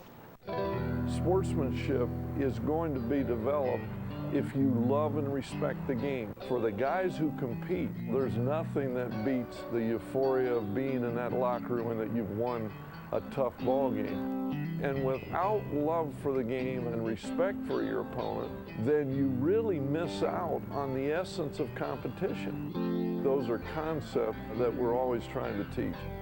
NCAA football, every game counts. Passing gas in the presence of others is not only inappropriate, That is so foul. it can be deadly. Passing gas releases a fog of carbon monoxide Grandpa, and other poisonous fumes that can contribute to asthma and pneumonia. you're killing us over here. Kids shouldn't be exposed to secondhand smoke. Don't pass gas, take it outside. 3rd and 6 for Alabama at its own 26-yard line.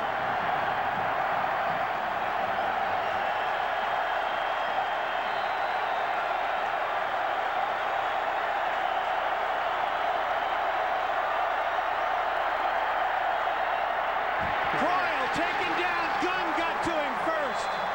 Right up the middle. Marquise Gunn with Auburn's 7th sack of the day. Well, we've seen David Gibbs do this a few times this year. Started a lot last week with Georgia, where he'll slide his defensive ends down, and you'll see Gunn come right through the B gap there. It looked like just complete misunderstanding, miscommunication along the offensive line.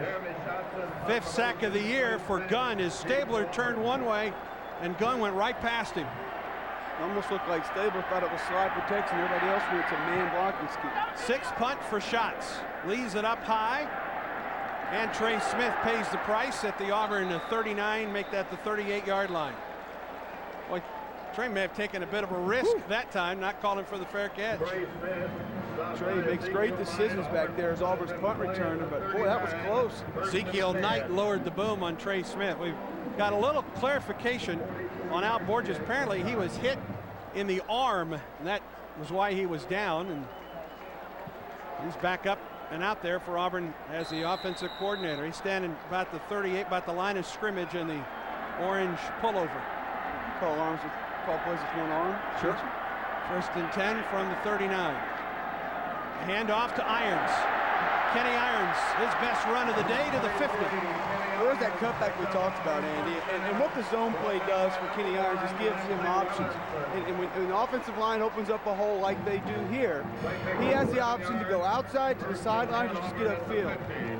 Lead block by Jake Slaughter right there. He just has one man to beat, and you make your move. If you want to go inside, take on some contact. If you want to go outside and race to the sidelines, it's up to you. Beauty of the zone, and Kenny Irons, with the vision he provides, is a great asset to Auburn's running game. First down at midfield. Irons off the fake reverse, tries to pick his way across midfield, and he doesn't have much room. Sometimes the defense gets penetration, and you have the only option is to go down. And that was the option on that play. Simeon Castile stepping up that time. First got to stick the helmet in there and try and clock things up. And Alabama, you get the sense, is trying to survive this first half. Don't give up any more points. You may have weathered that first quarter storm, but you can't afford to give anything back right now before halftime. 2nd and 9 from the Alabama 49. Short drop, Cox throws, it's complete to Cooper Wallace. Wallace gets double teamed and taken down, or momentum stopped at the 46. Not sure the thought process Coach Borges has here, splitting Cooper Wallace out wide, maybe just having him manned up on a corner, hoping they can get it to him quickly and he break a tackle. Alabama brings a blitz. Both safeties walk up and come on the outside. Brandon Cox just gets rid of that football quickly. 3rd down and 6 for Auburn. A 4-wide set. Irons the lone back.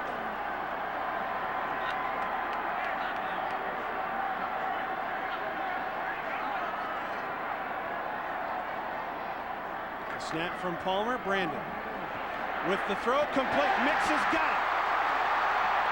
And Anthony Mix down to the 26.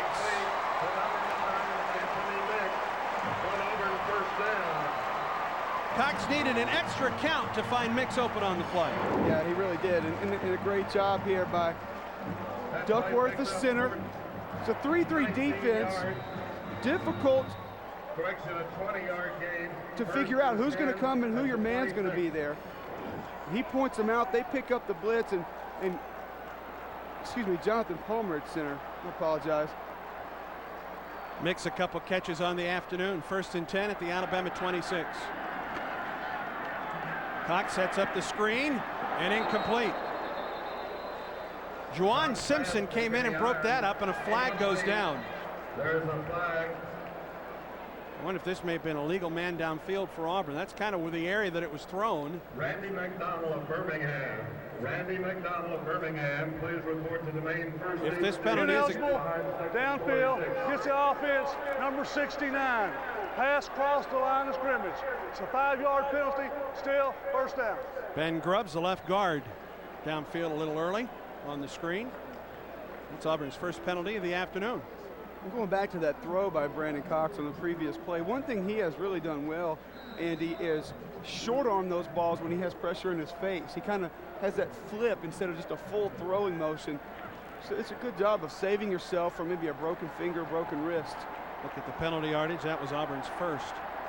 Cox, by the way, is 10 of 12, efficient for 85 yards. 2nd and 15. Cox in some trouble. He goes down at the 35. First sack of the day for Alabama. Big surge that time, right up the gut. Short drop by Brandon, but he didn't have time to get the throw off that time, and a well-timed jump by, I believe, Mark Anderson kept him from unloading that ball and allowing the Tide to get the sack. Mark Anderson was right in Brandon Cox's face. And here's a big 3rd down and long for Auburn. The 7th sack of the year for Anderson. And that slide protection there, so you're not going to have a lot of time as a quarterback. Have to get rid of that football. So obviously good coverage by Alabama as well, forcing Brandon to hold on to that football. Actually 2nd and 18, my mistake. Short drop, Cox throws. It's caught by Taylor. That ball may have been deflected. And Taylor caught it at the 26-yard line. Back to the original line of scrimmage. Another look. Was this one tipped at the line? Nope. Yeah, there was tipped maybe by a linebacker, huh? It was. Courtney Taylor out of Carrollton, Alabama, with the catch. 3rd and 10 at the 26. No touchdowns on the year for Taylor. Here's 3rd and 10. Pro I set. Alabama brings the blitz. Cox with time throws. Aroma Shadou's got it. Down to the 5.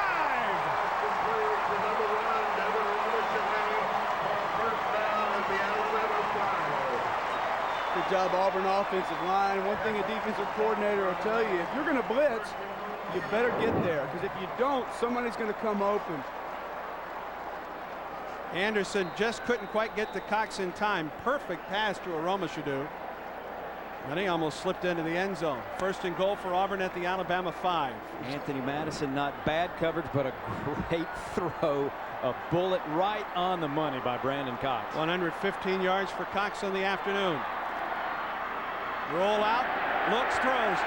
Touchdown, Cole Bennett. Auburn flooded the zone with tight ends.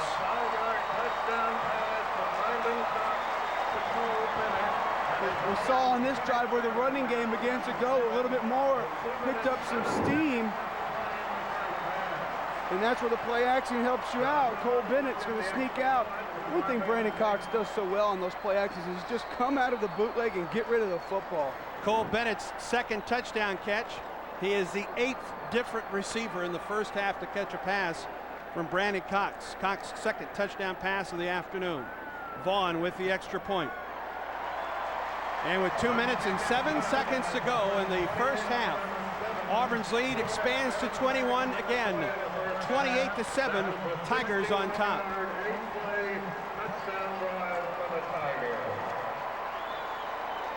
2:07 to go. Cox to Bennett.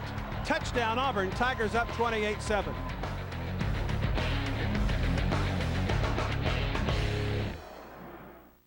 CSS is the only place where Tigers, Bulldogs, and Yellow Jackets peacefully coexist.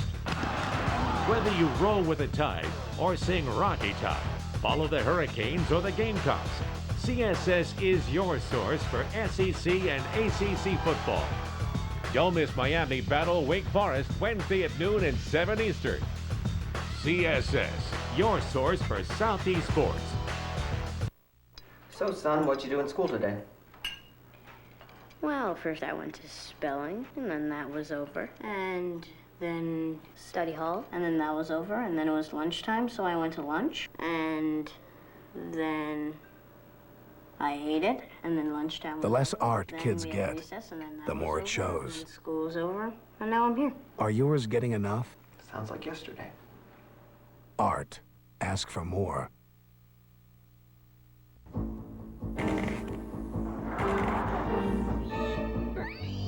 There's one. Come here, you! Is it mice? Nope. Rats? Nope. Hogs? That's right, miss. Hogs? Energy hogs. If you're wasting energy, you'll find one in your home. Got energy hogs in your house? Now you have the power to do something about them. Log on to energyhog.org. Hey, let me go. In your dreams, Porky. Because nobody likes an energy hog. 2 minutes and 7 seconds remaining in the first half. Auburn with a touchdown scoring drive, leading 28-7 as Clark kicks it off. Brooks 5 yards deep in the end zone. Will take it in. And Alabama will bring its 2-minute offense on the field. A big score for Auburn, and even bigger if Auburn's defense can hold Alabama right here. That's the problem. If you want to go to the 2-minute offense, the way things have been going for you, you may wind up giving it back to Auburn with about 1:40 seconds on the clock. Croyle on the day, 4 of 9 for 24 yards. Alabama 1 timeout remaining. Auburn has 2. So they stop on 1st and 2nd down. They've got the ability to stop the clock before 3rd. You might end up with your quarterback on the bench. Croyle from the shotgun in a 4-wide set. And Stanley McClover. Hard to mask that one. Runs a lap around the line, but this one's going against Alabama. Dead ball. Ball start. Number 58 and number 72 on the offense. Tatum and 5 Caps. yards from the previous spot, still first down. So that's the first time we've seen a tackle jump in a passing situation with Stanley McClover in front of him. No, especially like you guys said, 2-minute drill. They're expecting to pass here, and boy, you widen those defensive ends for Auburn out and just turn them loose. Croyle throws. It is complete to the 19-yard line to DJ Hall. I'm sorry, that's incorrect. McKnight with the carry, or with the catch. Marcus McKnight. Clock rolls. 5-yard gain, second down. Just McKnight's second catch of the season. Croyle, down he goes. Stanley McClover is there for Auburn. That's Auburn's 8th sack in the first half. Alabama came in only averaging 2.5 sacks per game. Well, obviously good coverage. Brody goes to the pump fake, doesn't see what he likes, pulls it down. And then Stanley McClover's right there to finish him off. And Kyle Tatum again, just having a hard time keeping Stanley McClover out of this backfield. And a little surprised, Auburn is now spending a timeout. They let a lot of time tick off the clock. Alabama looking at a 3rd and long. That's their second timeout. Auburn uses his second timeout of minute 8. Timeout remaining. I'm even more surprised Alabama hasn't started to chip a fullback or tackle or tight end over on Stanley McClover. CSS is the only place where Tigers, Bulldogs, and Yellow Jackets peacefully coexist. Whether you roll with the Tide or sing Rocky Top, follow the Hurricanes or the Gamecocks, CSS is your source for SEC and ACC football.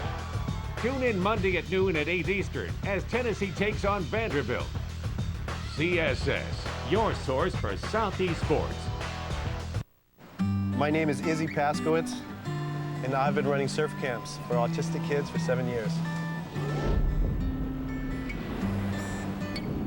What's perfect for us is see that screaming and the kicking when they go out, and when they turn around and ride that wave in, it's just nothing like it. And there's the parents, tears in their eyes, saying, we've had a lot of tough times, but today was just a perfect day.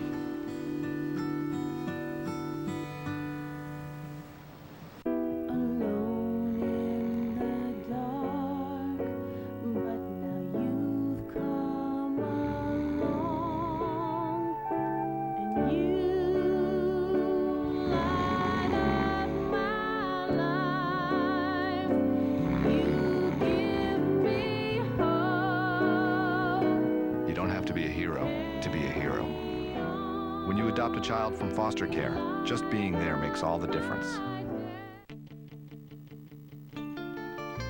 I love Saturdays. And the way we go about games is that every game counts, every game matters. College football is one of the greatest games in all of sports because people are playing for the love of the game, and there's nothing like seeing the faces of your teammates after you win the national championship, knowing that you worked your hardest to get to that point. You know, it culminates with the best you can finish. NCAA football, every game counts. Tommy Tuberville's team trying to get one more score on the board if it can stop on 3rd down here. 1:08 to go in the first half. 3rd and 17 for Alabama, back at its own 13. The handoff. And a run out to the 25-yard line for Glenn Coffey, freshman out of Fort Walton Beach, Florida. Timeout. And Auburn uses his final timeout, stopping the clock with 59 seconds remaining. I need to let Rocky Good give his spiel, don't I? He's talked quite enough in the first half. Thank you.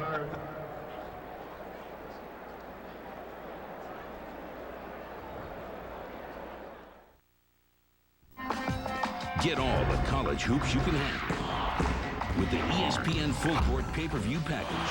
Unbelievable! More than 450 games you want to see. Yes! Top conferences, critical matchups you won't get without ESPN Full Court. Hoops heaven from the people who live and breathe college basketball. ESPN Full Court. Watch on TV or online. To order, call your local cable company or satellite provider. contact. Make friends. Make fun. Plans. Trouble. Make a point. Make it happen. Make believe. Like good. Make new. Make clear. Make up your mind. Make peace. Make inroads. Right. Reference. Make change.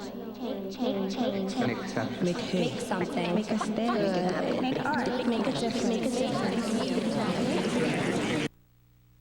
Make noise.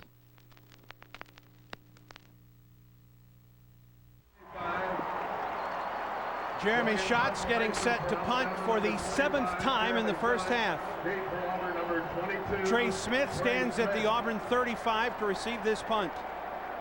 59 seconds. Auburn has used its last timeouts. And depending on field position, Auburn has run a good 2-minute offense this season.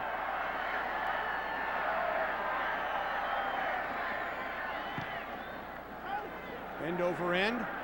Trey Smith with the return and taken down at the 4. And Auburn will have decent field position on the play. D'Amico Ryans with the stop. Special teams. Yeah, there is a flag down. The 33-yard punt. A very short punt of 33 yards. Let's see, the penalty thrown, flag thrown near where Trey Smith picked it up. This one could go against Auburn and would set Auburn back another 10 or 15. During the run, blocking the back, number 19 on the receiving team. The penalty is 10 yards from the end of the run. It is a first down. And Tommy Tuberville talks to the guilty party, Monte Pitts. Monte Pitts pleads his case. I don't know how far that's going to go at this point. So Auburn now back at its own 30 with 48 seconds remaining in the half. And Brandon Cox, who has been terrific in the first half, will try and add more points. He's 13 of 15, 120 yards and 2 touchdowns.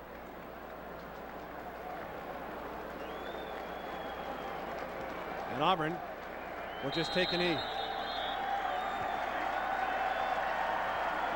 I think if Auburn had the ball at the 40, they may take a crack at getting in maybe field goal range. But right now, the Tigers are satisfied with a 21-point lead going into the locker room at the half, and Auburn will have to run one more play. Tommy Tuberville sporting the eyeglasses for the 2nd straight week.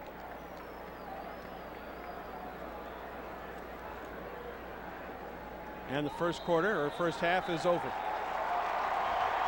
14 make that 21 points in the first half, and Auburn gets the last touchdown of the half as well. 28-7. Auburn takes the lead, and Tommy Tuberville takes that lead into the locker room at the half. First half highlights and stats when we come back on CSS.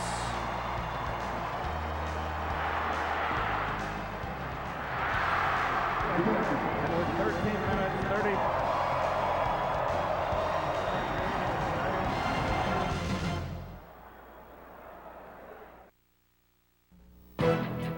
For the most in-depth coverage of the Tennessee Volunteers, don't miss a minute of the Philip Fulmer Show, the only show that takes you inside the Tennessee locker room. Tune in for the most complete game highlights and analysis in all of college football, and enjoy exclusive post-game reaction from Tennessee coaches and players. Catch the Philip Fulmer Show every Monday night at 7 Eastern, right here on CSS.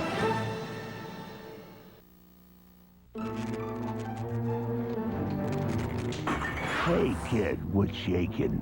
Besides me. Dad, there's something wrong with the fridge. What? Ooh, a snack. Got energy hogs in your house? Now you have the power to do something about them. Log on to energyhog.org. Because nobody likes an energy hog. Hey, they got Charlie. Yeah, who cares? My name's Andy McDonald. I ride this useless wooden toy for a living. I do a trick called a 540. It took me a good 6 years to learn. There's a whole generation of skateboarders out there that are just as talented athletically as any basketball or football player. It takes somebody that's not going to be afraid to fall down a lot, because you definitely will fall down. You're not a failure until you refuse to get back up. Drugs are only going to hinder what I'm trying to do. That right there is my idea of getting high.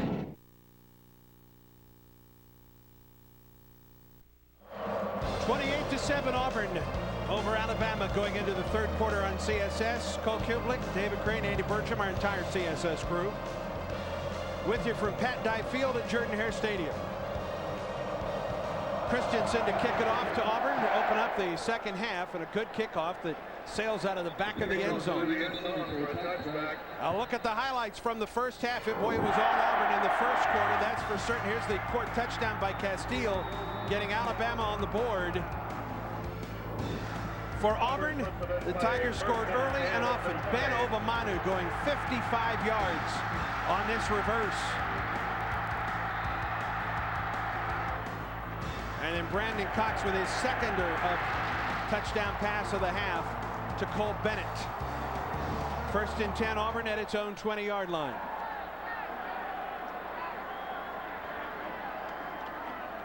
Short drop for Cox. He looks and airs it out for Obamanu, and it is incomplete. Good coverage by Anthony Madison downfield, number 9 on Ben Obamanu. Step for step with him. Trying to get a little pressure. Anderson couldn't get by. The Tide defense is going to have to make some plays here in the second half to get Alabama back in this. Auburn going for a knockout punch right off the bat. And the break for Auburn as well. Charlie Pepper, a nice beat on that ball. He was there, able to make a play if that tip could have gone up rather than down. 2nd and 10. A carry for Kenny Irons, taken down from behind, and it is number 8, Freddie Roach. A look at the first half statistics. 9 first downs for Auburn, 3 for Alabama. The rushing yards in favor of Auburn. Cox with 120 yards passing. Just 2 penalties for Auburn. Time of possession really evened out by the end of the first half. Total domination by the Tigers. The only misleading stat on the page is Alabama's rushing yards. The Tide ran it okay, but you lost probably close to 100-yard sacks. 3rd and 12. Here comes the blitz. Cox rolling. Cox going to run it and takes a hit at the 25-yard line. He comes up actually about 7 yards shy of the first down. Not sure what he thought he was going to do by staying in bounds and taking on the defender there, but and that's probably what Al Borges is going to tell him. What are you thinking? Al Borges knows from the first half. Apparently so. Don't take on a defender if you don't have to. Right. So Auburn 3 and out on its opening series. That's certainly just what the doctor ordered for Alabama. Simeon Castile and Brandon Brooks, twin receivers on this punt by Cody Bliss. And Bliss hangs one up for Brooks at the 33. Trying to get to the wall. Down the sideline, Brooks. And into Auburn territory at the 35. Brandon Brooks has enjoyed his time at Auburn. Relatively speaking, a 96-yard kickoff return for a touchdown 2 years ago to start the second half. Good patience to let the wall set up a little bit. He can get lost in there as well. He's not the biggest guy in the world. Gandy with the stop on Brooks, but great field position. Best field position to open a drive for Alabama tonight. And a must-score situation for Alabama. You cannot afford to waste this great opportunity early in the second half. Croyle 50% for 29 yards passing in the first half. They hand off Darby with a flag on the play.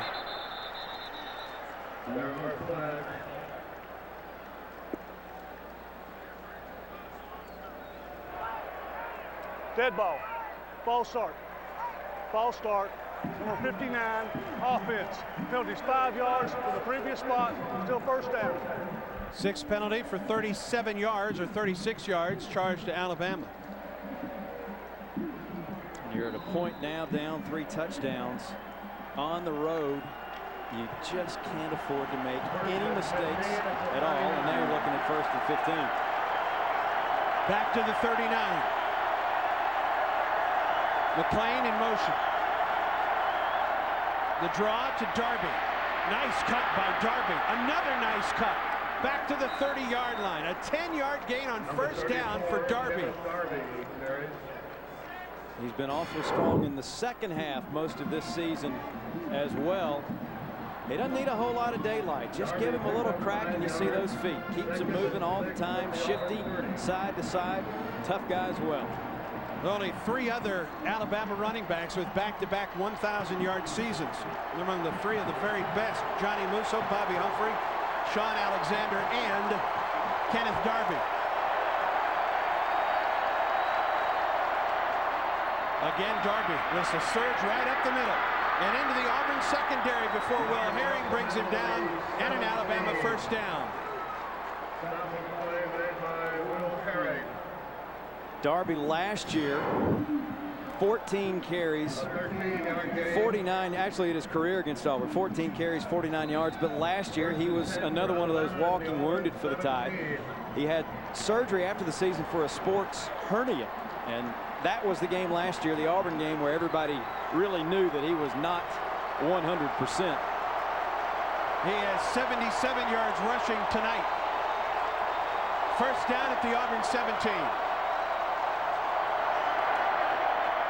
Again, Darby. And taken down at the 15-yard line by David Irons, number 4. Kenneth Darby's just doing a nice job of finding the seams here. Whether it's the draw play, the lead play, he is finding an opening and making things happen. See him make Travis Williams miss right there, gets to the outside. David Irons a nice play, but Kenneth Darby really beginning to get that engine turning here in the second half. Top 10 Alabama all-time rushing yards, number 8 on that list coming into this ball game. Not the flashiest running back you will ever see, but he runs hard. Darby behind McClain. Darby again. He lost the ball. Did Auburn get it?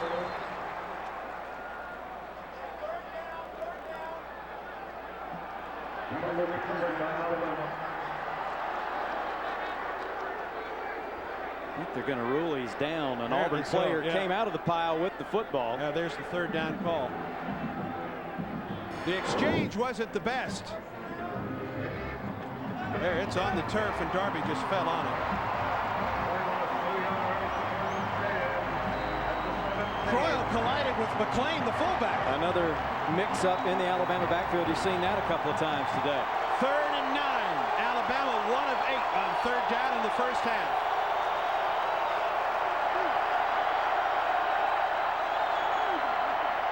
Croyle in trouble. That's Stanley McClover.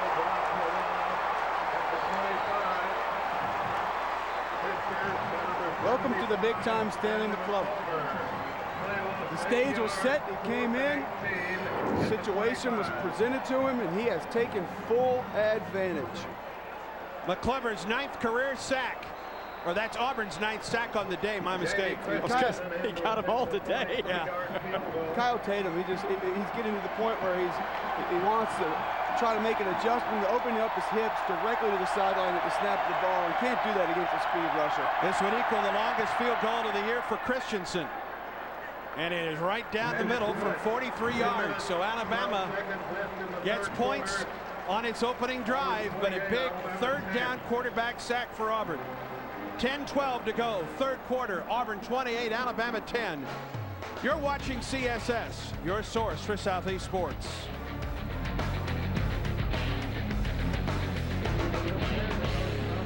Jessica Simpson struggled with embarrassing acne for years until a friend gave her proactive solution. I had so much acne throughout my chin.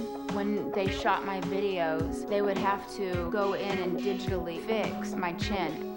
And I was like, oh my gosh, I have to do something about this. I was introduced to Proactive actually out on tour. The way that I was dieting and the way I was eating, my skin just went crazy on me. My skin did need to be disciplined, and it did need to be repaired and rejuvenated, and I know that Proactive did it. Proactive is ready to prove it by sending you a risk-free 60-day trial of the easy 3-step system. You can heal acne today and prevent outbreaks tomorrow. I'm passionate about Proactive because it worked for me and it gave me so much confidence. It's one phone call away just to better yourself, to better your skin. Visit the elegant Omni Hotel at CNN Center, centrally located in the heart of Atlanta, across from Centennial Olympic Park and walking distance from the Georgia Dome. Discover a level of hospitality that embodies the charm and friendly spirit of the South. Out of Bounds with Lou Tilley, a new show that takes you inside the world of sports. Burning issues, A-list interviews, and much more. Out of Bounds with Lou Tilley. See Out of Bounds weekdays at 6:30 a.m. Eastern on CSS.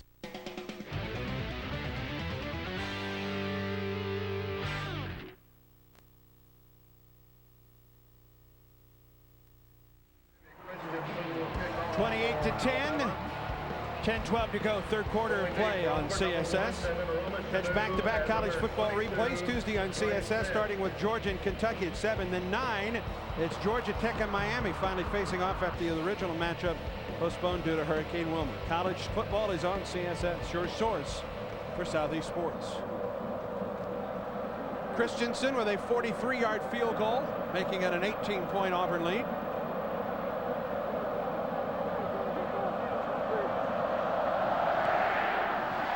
And a high kickoff that Aroma should do will field at the 1. And now drops it, and he's in some trouble. Inside the 5. From the 1-yard line, a 2-yard return to the 3. Aroma should do dropped the kickoff, and he was dead indeed. Yeah, if you fumble the ball like this or bobble the reception, you don't want to try to make a play after that. Just pick it up, grab possession, get north and south, and be happy that you didn't lose possession. So Auburn backed up to its own goal line for the first time tonight. Ball is right at the 2.5. First and 10 at the 3. Alabama's special teams have certainly contributed here early in the second half. The defense looks for a big play here. Irons taken down at the goal line. He got to the half-yard line. Kenny Irons dropped for a 2-yard loss. D'Amico Ryan's pleading his case for a safety, but Second and 12, the ball able to nudge the football just out of the end zone. Great penetration by Justin Britt as well on that play, forcing Irons to bounce it out earlier than he would have liked to. Auburn is at the half-yard line. And movement. And this would be huge. I believe it's a dead ball foul since he made contact. You are correct, sir. Justin Britt jumped. Got the penetration last time, got it again there. Yeah, a little anxious. Half a count, too Dead soon. ball, all sides. Number 50, we had contact in the neutral zone. The penalty's 5 yards from the previous spot, still second down. Boy, that's big for Auburn. That's a great call. Yeah. It's a great call down there. You know those guys are going to tee off there. They thought they had a safety last time. They want to try to get a safety this time, and they're going to be rearing back. Second and 7. And Auburn now out at the 6 rather than at the 1.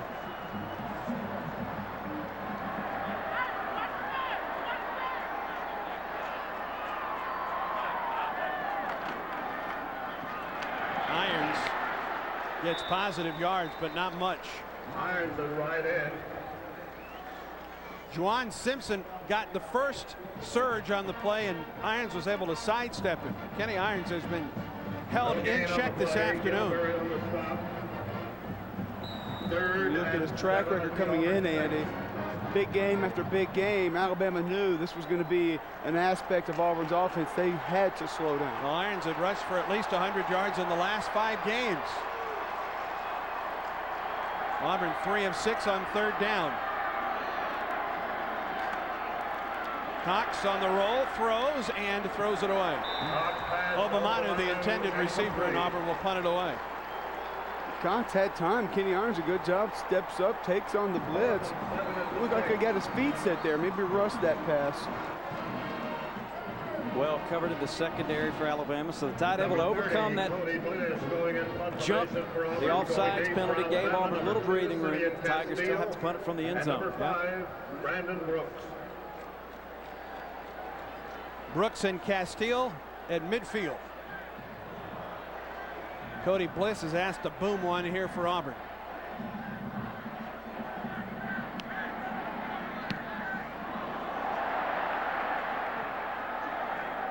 and a big Auburn bounce. Alabama let that one roll, and Bliss rugbyed that one to the 40. 55 yards on the punt by Bliss. You saw it come off of his foot and they angled the ball. You said, man, that's going to take an Auburn bounce if they let it land, but surely no one thought it was going to stay in bounds that close to the sideline. 8:10 to go, third quarter, 28-10. Auburn leads Alabama on CSS. Fancam is brought to you by American Eagle Outfitters and Now, from Avacor, one of the most trusted names in hair regrowth, there's today's Avacor with Boost that gives you visibly thicker hair with the first application. With today's Avacor, you get twice the benefits. Avacor's Boost instantly improves the appearance of your existing hair, while the physician's formulation goes to work on balding areas. The main reason for thinning hair and baldness is hereditary hair loss. Just because there is a family history of hair loss doesn't mean you have to suffer. The problem is toxic degeneration of the hair follicle. Avacor targets the hair follicle to reverse hair loss, improve blood flow, and stimulate new hair growth. This user went from this to this in just 3 months with Avacor. And remember, Avacor Boost will improve your hair's appearance the day you receive your order. We're giving away a free month of Avacor with all of today's orders. Call 800-537-1758. That's 800-537-1758. 800-537-1758. Get all the college hoops you can handle with the ESPN Full Court pay-per-view package. Unbelievable! More than 450 games you want to see. Yes! Top conferences. Critical matchups you won't get without ESPN Full Court. Hoops heaven from the people who live and breathe college basketball. ESPN Full Court. Watch on TV or online. To order, call your local cable company or satellite provider.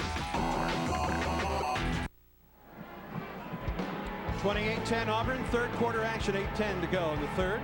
College basketball coverage tips off this weekend on CSS with a pair of matchups featuring SEC squads. Auburn battles Gardner-Webb Friday at 8. Then on Saturday at 8, the Georgia Bulldogs face head coach Dennis Felton's former squad, Western Kentucky. Don't miss it. First and 10 for Alabama at the Crimson Tide 40. Good field position for Alabama at its own 40. 188 yards for Auburn, 57 yards for Alabama.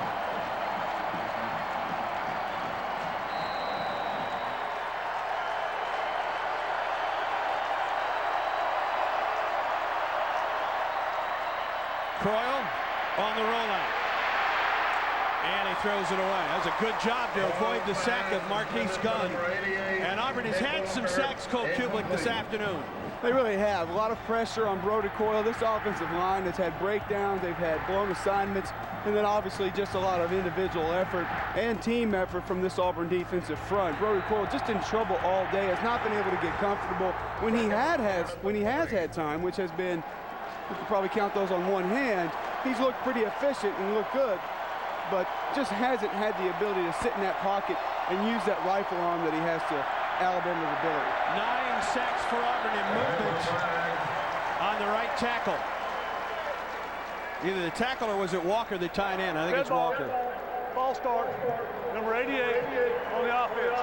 Penalty's 5 yards from the previous spot, but still second down. Second and 15. And as this offense has struggled more and more in the last couple of weeks, up until today, Alabama had been able to move the ball fairly well still. Just had a hard time finding the end zone, but more and more, it's a play here, a play there, one mistake, a penalty, something like that, that has put Alabama in predictable situations and made life even tougher. Seems like a real lack of consistency as a team. Second and 15. Darby to run it. And Darby gets 5 yards of the penalty back.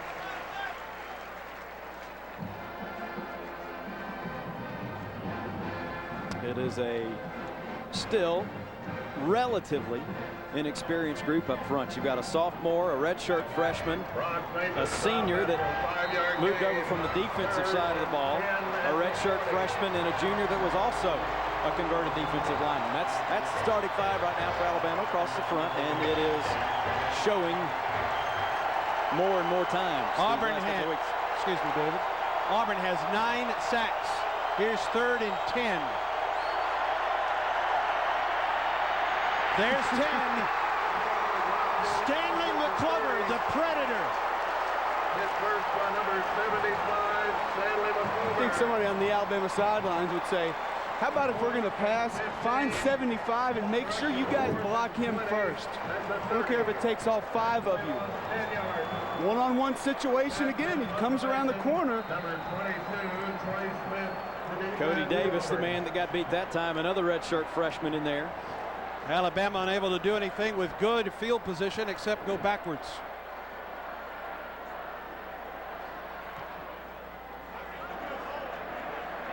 Trey Smith will let this bounce. It takes a lateral bounce at the 38-yard line.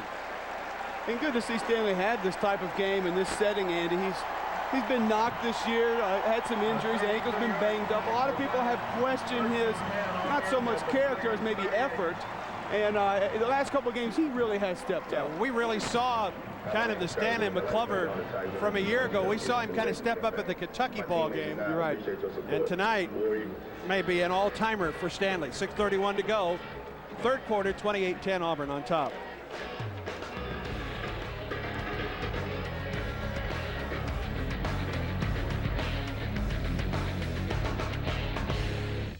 Jessica Simpson struggled with embarrassing acne for years until a friend gave her proactive solution. I had so much acne throughout my chin. When they shot my videos, they would have to go in and digitally fix my chin. And I was like, oh my gosh, I have to do something about this. I was introduced to Proactive actually out on tour. The way that I was dieting and the way I was eating, my skin just went crazy on me. My skin did need to be disciplined, and it did need to be repaired and rejuvenated, and I know that Proactive did it. Proactive is ready to prove it by sending you a risk-free 60-day trial of the easy 3-step system. You can heal acne today and prevent outbreaks tomorrow. I'm passionate about Proactive because it worked for me and it gave me so much confidence. It's one phone call away just to better yourself, to better your skin. 6:31 to go in the 3rd quarter. It has become a sack fest for Auburn. 28-10 Tigers. Unofficially 10 sacks on the night for Auburn. And depending on if you talk to Stanley or not, 3.5 or 4 sacks for McClover alone. Just easier to signal 4 coming off the field. That's right. First down from the 38. Kenny Irons to the 45. Number 23, Kenny Irons at left end. Mike D'Amico Ryans with the stop, but Cole, really one of the few times tonight we've seen Irons kind of get out there, kind of running downhill. We really have open space, and he had open space there and makes the most of it. And I tell you, with the way this game is progressing, 6 minutes left in the 3rd quarter, last thing that Alabama sideline wants to see is this Auburn running game begin to get going the way it has late in the season. 2nd and 3 from the 45. Hard count by Cox, and he'll check.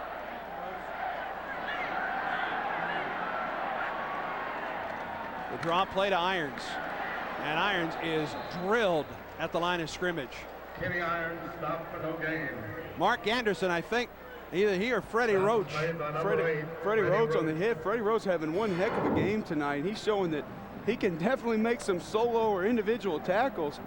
No assistance on that play. And he's had a few of those this evening. And the guy who's a little bit overlooked by D'Amico Ryans, who's having a great year. But Freddie Roach, one of those guys on this Alabama defense that really seems like he's been there 8-9 years and a staple.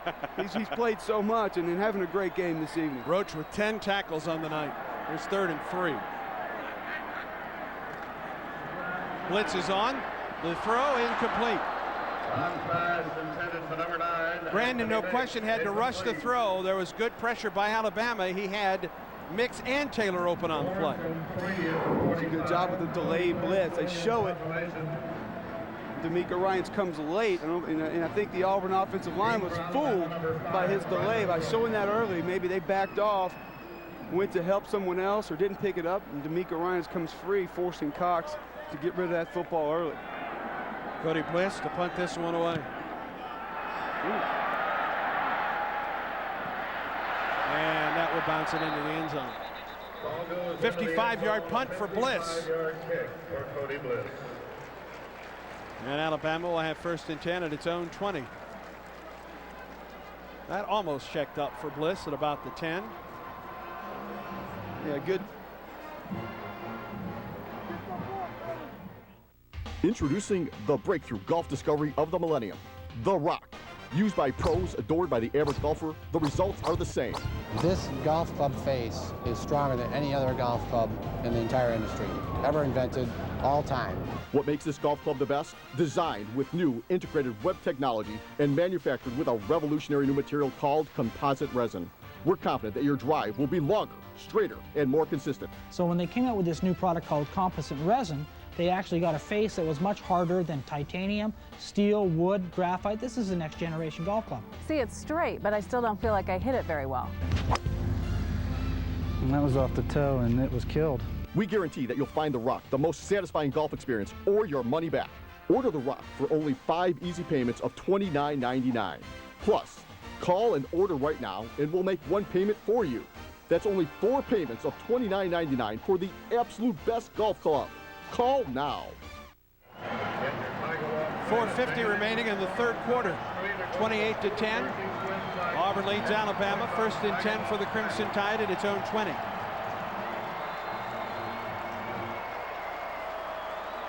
The only score of the 3rd quarter, a 43-yard field goal from Jamie Christensen.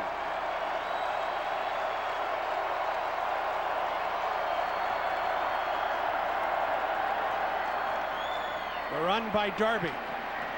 Tripped up at the 20 by David Irons, number 4. There's that run support from the corners and great pursuit by T.J. Jackson from the nose guard spot, number 58, Auburn defensive lineman. You'll see him right there in your picture. And he's just going to beat Britt across and follow Darby downhill. But once again, David Irons coming up, making the initial hit. And got to have that from your cornerbacks. That closes off the outside and really forces those running backs to start thinking about cutting it back to the inside earlier. And with fast linebackers like Auburn has, that can really help slow down a running game. 2nd and 10.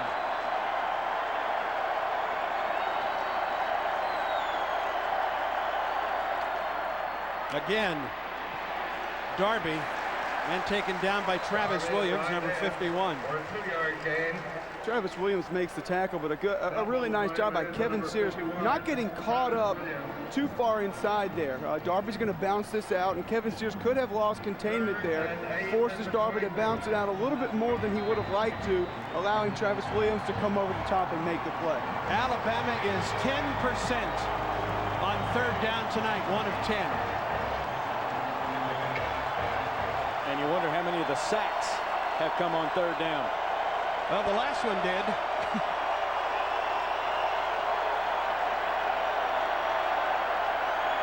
Darby will get the carry. He runs into his own lineman. And Alabama still loses yardage. He ran into the tight end, McCall. You know, you at least want to see, give your guy field. That's what happened there. Penetration causes that play to go down early.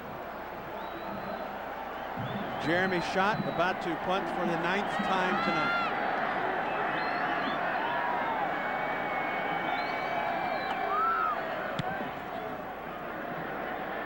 Trey Smith from the 36 fumbles, and Alabama had a chance to get it, and I think Tony Bell fell on it for Auburn. Trey Smith gambling again that time, coughed it up, took the big shot right as he was catching the ball, but Auburn heads up play, falling on that loose ball. That could have been a huge turnaround for the Tide. Well, they don't have the halo rule anymore, and Trey Smith paid the price. Tony Bell, one of Auburn's very best special teams players this year, with a big fumble recovery. And you know what's going through Trey Smith's mind here. He wants to make a play. He knows they have the return set up. He wants to catch that football, make a play. You can't really blame him, but like you said, Andy, not having that halo rule, you almost have to force yourself to make a fair catch when you're unsure about it. 1st and 10 for Auburn at its own 28.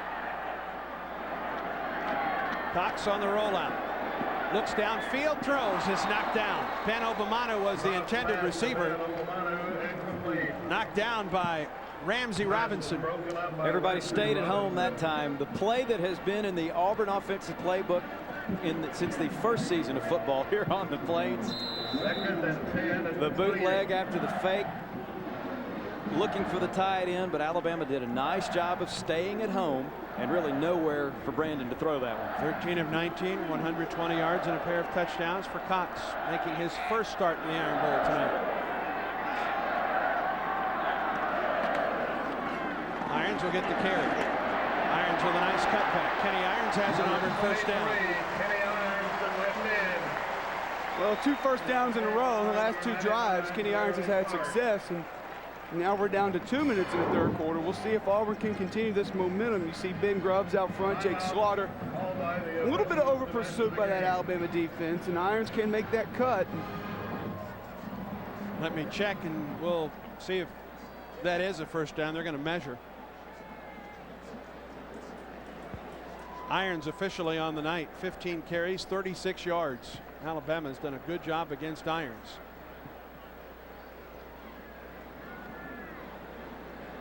And we've seen flashes from this best defense in the SEC and also the best offense in the SEC. It is a first down. The big difference tonight, field position in the first quarter and Auburn's defense against the pass, especially getting pressure on Brody Croyle. I talked about that before this game with a few different people, that I thought the protection on both sides would be key, because Auburn had a hard time getting pressure on DJ Shockley last week, and we know that Brody Croyle has struggled when he has been under pressure. So you see the kind of tide of the game has turned with the pressure and non-pressure from both sides. 46 yards for Irons on the night. Final 2 minutes of the third quarter. Irons will get the carry. And Kenny Irons somehow gets about 5 yards on the play. Picks up 5 yards. And this is the luxury Auburn has right now. Minute and a half, a 28-10 lead. Al Borges' offense doesn't have a shutdown mode, so they're not going to shut it down, but they can be very methodical, very careful. They don't have to do anything spectacular from here on out. Just try and grind out some first downs. If you score, so much the better. Second down and 5 for Auburn.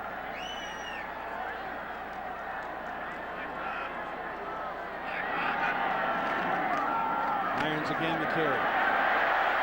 Kenny Irons into Alabama territory, taken down at the 44. Big block coming up by Troy Reddick, offensive guard number 66 for Auburn. You will see him pull around, wall off the defender in the white shirt. I believe there's Freddie Roach. He's going to get his hands on. Reddick was a little bit behind Roach there. And Kenny Irons will do the rest, pounding ahead for another Auburn first down. Nose of the football at the Alabama 45. Play action, Cox. Plenty of time. Going deep for Taylor. And out of bounds. Andy, we've seen that play a couple times the past few games, and Brandon Cox has thrown it out of bounds more times definitely than he's thrown it inbounds. And I know he wants to give old Courtney Taylor a chance, but maybe pull him inside a little bit. Got to give him a shot inbounds to make a play. Second and 10 for Tommy Tuberville's ball club.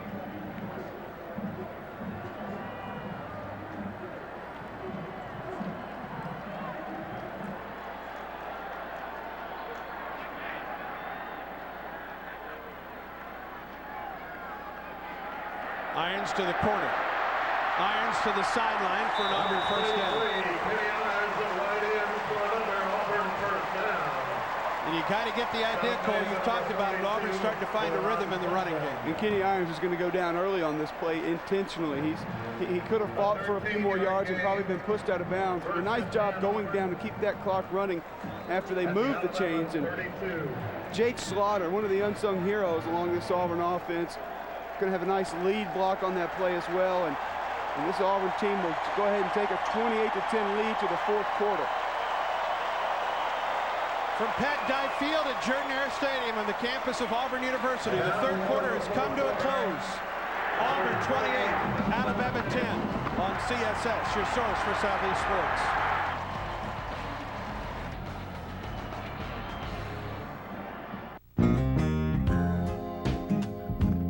I have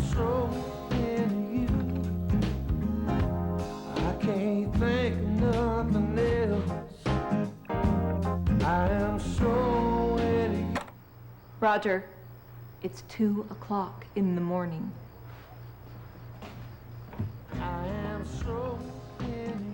Texas Pete hot sauce. It's the bottle with the cowboy. Also try Texas Pete Buffalo Wing Sauce. CSS is the only place where tigers, bulldogs, and yellow jackets peacefully coexist. Whether you roll with the tide or sing Rocky Top, follow the Hurricanes or the Gamecocks, CSS is your source for SEC and ACC football. Tune in Monday at noon at 8 Eastern as Tennessee takes on Vanderbilt. CSS, your source for Southeast sports. Over 87,000 on hand, as you would guess, for the Auburn-Alabama game. Through the third quarter, Auburn with 12 first downs, Alabama 4 rushing yards in favor of the Tigers, along with passing yards. Third down conversions and time of possession, Alabama a couple minutes. Last time Auburn held an opponent to under 100 yards total offense, and granted, there's a fourth quarter to come, was the Ball State game earlier this year. Now, Brandon Cox in the third quarter was 0 of 5. But Kenny Irons, after rushing for just 33 yards in the first half, rushed for 43 yards in the third quarter alone. As a matter of fact, he had 43 of the 48 yards for Auburn in the third quarter. And then 10 Auburn sacks, which some research being done could be an Auburn record. The last time Auburn recorded 9 sacks was 1996 against Louisiana Tech. A little different when you're playing Alabama and you get 10 sacks. They have sent the media relations staff back to the office to try and figure that one out. I'm searching wow. the net right now for sure. First and 10. All right, Auburn first and 10 at the Alabama 32 to open the fourth quarter.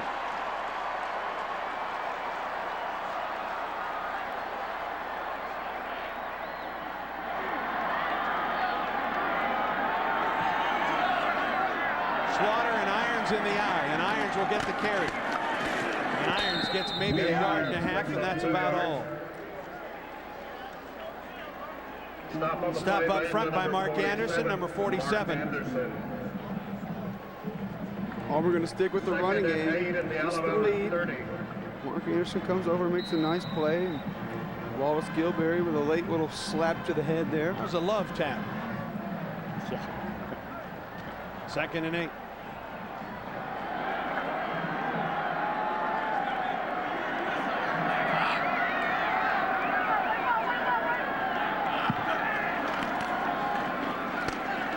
Again, slips through for a couple more yards. Starting to see those holes open up just a bit. Seeing less penetration from that Alabama defensive front. Offensive line getting a surge, pushing Alabama back a couple of yards, reestablishing the line. Gilberry with the stop. Here's third down and 5. Does Auburn keep it on the ground or go up top on this third down?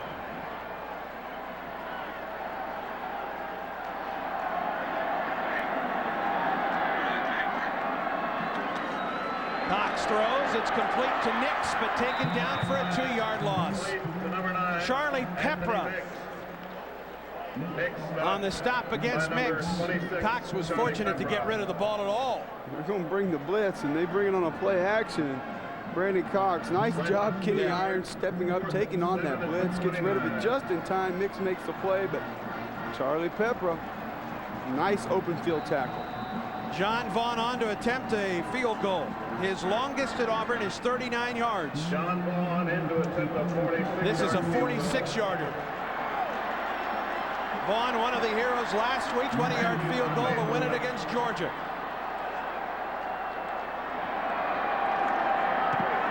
Kick is on the way, but he hooked it. Plenty of leg, but he hooked it. And the score remains an 18-point spread with 12:51 to go in the fourth quarter. Auburn drives but comes up empty. 28-10. The Tigers lead the Crimson Tide on CSS, your source for Southeast sports. On your way home. Nights in Motion is the professional limo service you can count on. We provide the newest line of cars for complete comfort and reliability. Refreshments are included with our rentals, and we also offer weekly specials. If you're looking for dependable, reliable, professional service, then Knights in Motion is your premier choice. Knights in Motion is here for your personal or professional use. Knights in Motion, 404-688-5720, or visit us on the web. Leave your days behind and put your nights in motion. 28-10 Auburn leads, 12:51 remaining in the fourth quarter. They catch a different brand of football Sunday on CSS with coverage of the 2005 Grey Cup, Canadian Football League's championship matchup. Don't miss the Grey Cup Sunday at 9, only on CSS. I think they would kill for 55 degrees at kickoff in the Grey Cup. The only hope is they're playing that indoors in Toronto. I don't even know if the Argonauts are alive anymore. I'm glad you don't. First and 10 for Alabama at the 29. For Alabama, it's getting down to time. They've got to put some points on the board. A couple of chances there in the third quarter, only coming away with the 3 points. Defenses hung in there, fought the fight the second half, kept Auburn off the board, but this tied offense has got to come up with something. McClain in motion. Croyle to throw. Swings it out for Darby, but a little too far in front of Darby. He had Jonathan Wilhite bearing down on him. Good protection from the Alabama offensive line there. Led him a little too far with this. Probably just as well. Wilhite, as you said, Andy, closing in quickly, and that play wasn't going anywhere. Coming in, Brody Croyle was 20 of 45 for 265 yards against Auburn. Alabama's had trouble moving the ball all night.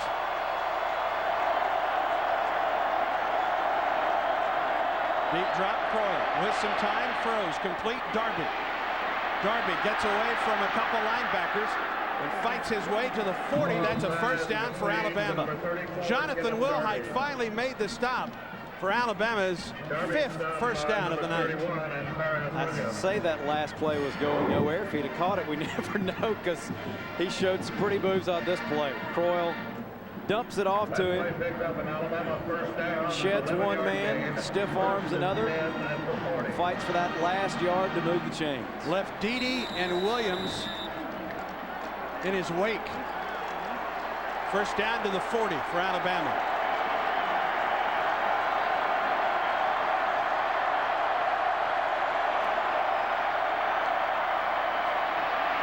Croyle with the shuffle pass ahead to Glenn Coffey. To number 38. Little Brett Favre move there with that pitch. The longest shovel pass in history. A little improvising by Croyle, stepping up, had a little time there. Just nowhere to throw it. Gets what he can. Got 4 yards on the play, 2nd and 6.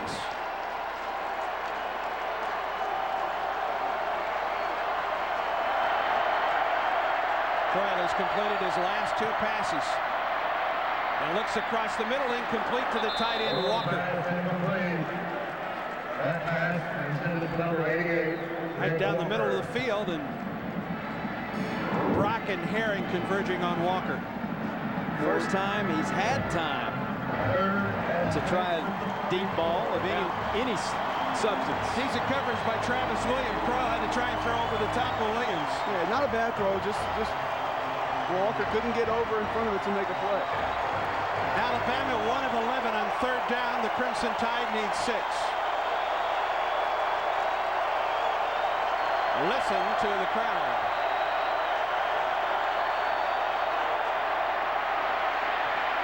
Croyle's going to try and run it. He's got the first down. Alabama's 2nd 3rd down conversion of the night that comes on a quarterback keeper by Brody Croyle. First down into Auburn territory.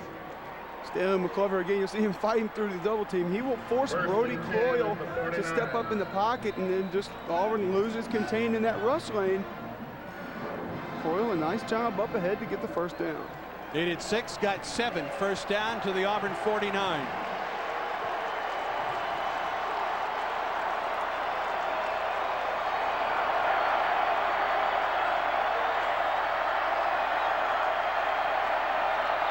movement. Chris Capps, the left tackle.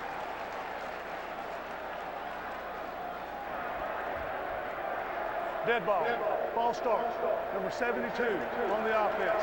Penalties 5 yards from the previous spot. Still first down. Capps has started every game this season for Alabama. The 6'6", 298-pound sophomore from Jonesboro, Georgia, out of Lake Mark Christian High, or Academy probably. Got a little experience last year playing in 5 games. First and 15. That is, it's a slow process. Yeah. 9th penalty of the night against Alabama.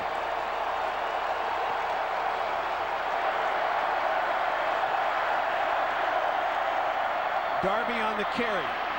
And Darby back into Auburn territory and fights his way to the 46. Number 34, Kenneth Darby carries. Say, it's just impressive. The way the legs turn and as hard as he runs, he's going to run right through the tackle of Josh Sullivan there. Williams and Herring make the stops at the Auburn 46. It never seems that Ken Darby goes down on the first contact. Over 1,000 yards this year. Second to Kenny Irons in yardage. Third in yards per game, but only 3 touchdowns on the year. Talked about it. He's a demon between the 20s, but he gives way to Castile at the goal line. Flag down. There is a flag. And this may be movement against Alabama.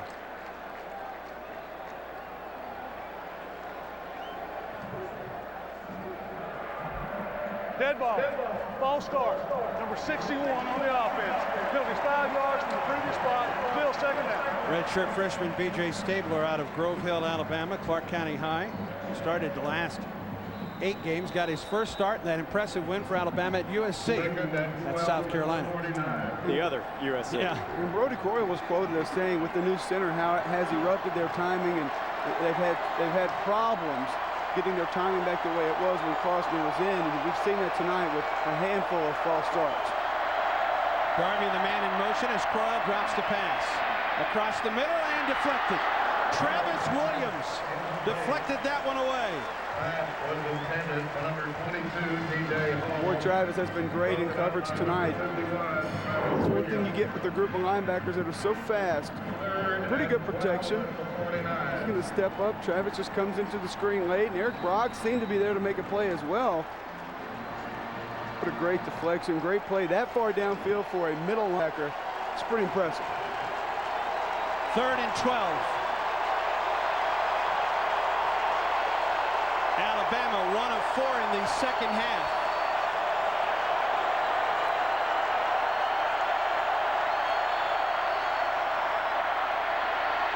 Croyle flushed. Down he goes. Travis Williams. Sack number 11 for Auburn. You see the frustration from number 72, Chris Capps, after the play of Alabama was going to give him a shove in the back, but we talked about, excuse me, Andy, we talked about losing the rush lane earlier. Not a great pass rush in terms of really beating anybody to the quarterback. Everybody stays in their pass lanes, nowhere for Croyle to go, runs right into the arms of Travis Williams. Consecutive plays for Travis, the deflected pass and a quarterback sack.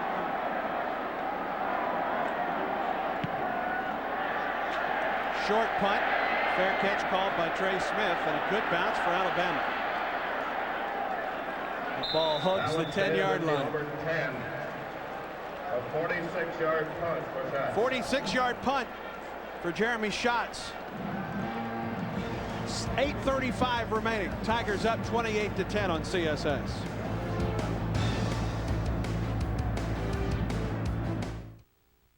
CSS is the only place where Tigers, Bulldogs, and Yellow Jackets peacefully coexist. Whether you roll with the tide or sing Rocky Top, follow the Hurricanes or the Gamecocks, CSS is your source for SEC and ACC football. Tune in Monday at noon at 8 Eastern as Tennessee takes on Vanderbilt. CSS, your source for Southeast sports. 8 minutes and 35 seconds remaining in the fourth quarter. Auburn leads Alabama by 18. The only points in the second half, a 43-yard field goal by Jamie Christensen. Matter of fact, Auburn hasn't converted on third down in the second half. But a grand opportunity for Auburn to grind out some clock right here. And that's a good start. Kenny Irons across the 20. Great job by the right side of that Auburn offensive line. You see him open up the hole here. Ooh. Kenny Irons makes a good cut. Jake Slaughter doesn't even pick anybody up at the right side of that Auburn offensive line. Just able to open it up. Get like Kenny Irons through. Tim Duckworth. Yeah. That's a pancake. Almost body slam somebody in a white shirt. Irons on the night, nearing that 100-yard mark. He's gone over 100 the last 5 games coming in. And much of this has been in the second half for Irons.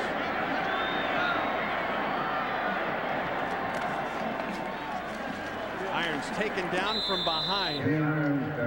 He got maybe a yard or 2. Irons stopped by number 94, Keith Saunders. Saunders with the stop. 6'3", 246, and a sophomore from Willingboro, New Jersey. Transfer from Holy Cross. 2 yards on the play. 2nd and 8 at the 23. Clock rolls down to 7.5 minutes. And Auburn milking as much clock with every possession.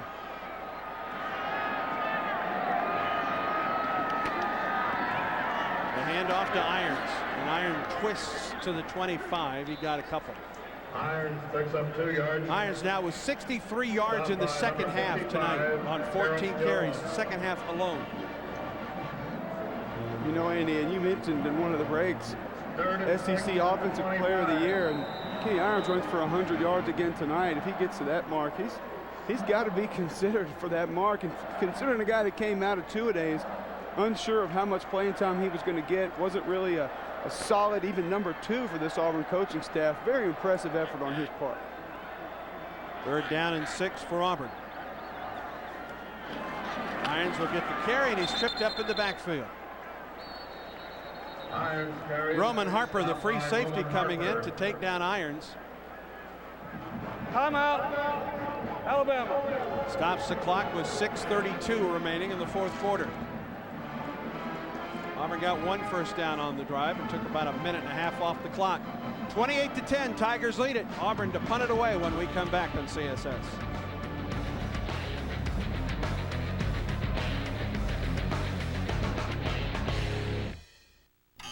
Attention back pain sufferers. Now you can get immediate relief guaranteed with the revolutionary IGEA Aerosage Back and Shoulder Massager, the specially designed vest that delivers therapeutic massaging action and heat. The secret is in the strategically positioned powerful motors that activate the pads to deliver 4 incredible massaging modes and soothing heat, providing you with deep, penetrating, immediate relief from the agony of back, neck, and shoulder pain. Simply set the automatic timer and then just relax. The Aerosage Back and Shoulder Massager for only 2 easy payments of $29.95. You'll also get the amazing back penetrating relief gel and chamomile aromatherapy massage oil free.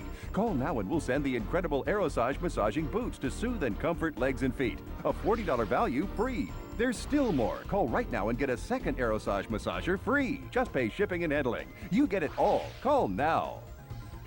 Call 1-800-791-8316 to get the Aerosage Back and Shoulder Massager for only 2 easy payments of $29.95 and get the second massager for free. Get all the college hoops you can handle with the ESPN Full Court pay-per-view package. Unbelievable! More than 450 games you want to see. Yes! Top conferences, critical matchups you won't get without ESPN Full Court. Hoops Heaven from the people who live and breathe college basketball. ESPN Full Court. Watch on TV or online. To order, call your local cable company or satellite provider. Punting situation for Auburn with 6:32 remaining in the 4th quarter. Tigers lead the Crimson Tide by 18. Cody Bliss will punt this one away. Brandon Brooks, the lone man deep for Alabama. A low line drive punt. And unreturnable for Brooks. Out of bounds at the 28. This kick goes out of bounds at the 29. A 47-yard kick. 47 yards on the punt by Cody Bliss. has been a big factor for Auburn tonight. He's averaged about 48 yards per punt this evening. And a timeout on the field with 6:23 to go in the fourth quarter. CSS is the only place where Tigers, Bulldogs, and Yellow Jackets peacefully coexist. Whether you roll with the Tide or sing Rocky Top, follow the Hurricanes or the Gamecocks, CSS is your source for SEC and ACC football. Tune in Monday at noon at 8 Eastern as Tennessee takes on Vanderbilt. CSS, your source for Southeast sports. First and 10 for Alabama at its own 29. It is do or die time for the Crimson Tide now. 6:23 remaining, trailing Auburn by 18.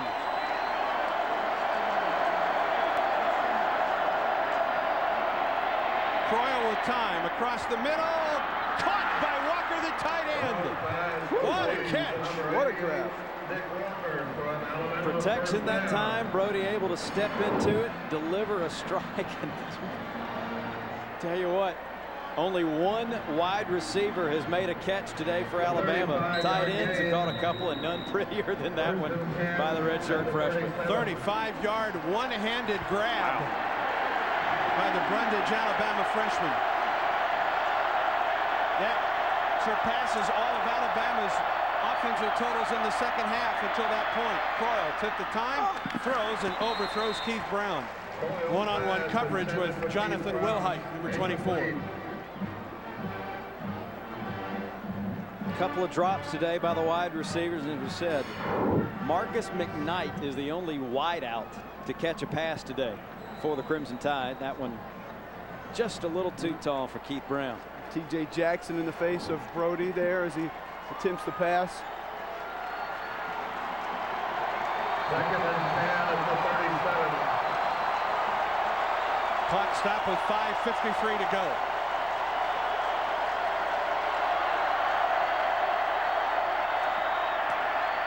Brown with the catch. And the stop by Wilhite and Williams. A gain of 2 on the play. You just leave it to the receiver to make something happen, and Wilhite got his feet. Brown's been one of the go-to guys the last half of the season, especially after Prothro went down. 17 catches in the last 5 games for Alabama, but he only played in 4 of those. Sat out the Utah State game. That's his first grab today. 3rd and 8. Alabama is 2 of 13. Croyle flips it out. Darby shakes off one tackle. Darby's got the first down. Ontarius Williams had a beat on Kenneth Darby. The Darby made a miss. What an effort not only to break that open field tackle, but to get to the pylon and get the first down as well. Get to the first down stripe. Brody avoids the rush, and you see the little stiff arm, and then look at Ken Darby just get ahead, knows where that first down marker is, lowers his shoulder, picks up the first down. Darby with a breather. Coffee in at tailback. 5th play of the drive for Alabama. Croyle with the pump fake. Now being pressured out of the pocket. And throws. It is complete. And that is DJ Hall. Hall's first catch of the game. Ball out of bounds at the 22. He has been the go-to guy for Brody Croyle the last 5 games. Great coverage again by Travis Williams downfield. You saw it earlier in the screen, but that front foot was out of bounds, Fritz. So I believe they will. I'm surprised this isn't being replayed. Wow. I am as well.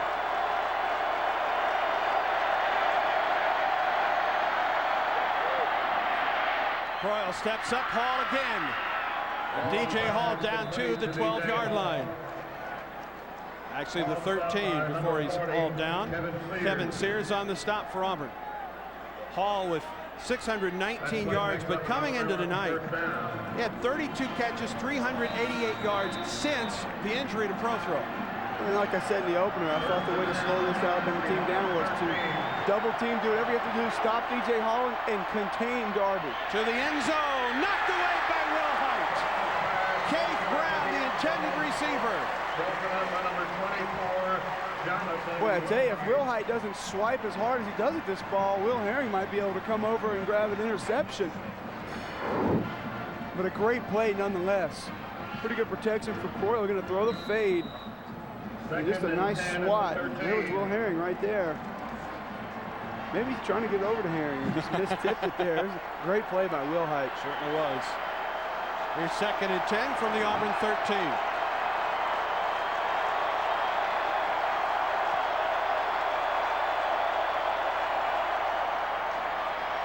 Croyle throws, it is complete. Ball with the catch inside the 10. Actually, Cadell with the catch, my mistake. Interesting to see Alabama not really hurrying up here. Still going to the huddle, kind of taking their time. 4 minutes left. And you're down 18 points. Even if you get a score here, you still have a ways to go.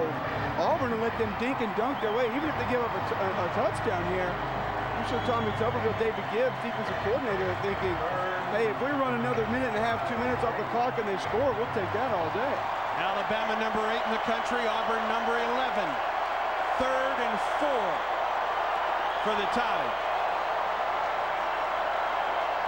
Short drop, Croyle throws, incomplete. Again, Will Hite on Keith Brown. Looking for the slant, the quick release. You see the arm strength of Brody Croyle. Don't know if Will Hite able to get a hand in there or not, but he was covering him awfully well. And Andy, we talked about Kenny Irons making improvement, making strides. Guys talk about Brandon Cox, how far he's come. I remember Jonathan Wilhite struggling earlier this season, and boy, he has turned into a very reliable, quality corner for this Auburn defense. 4th down territory for the Crimson Tide.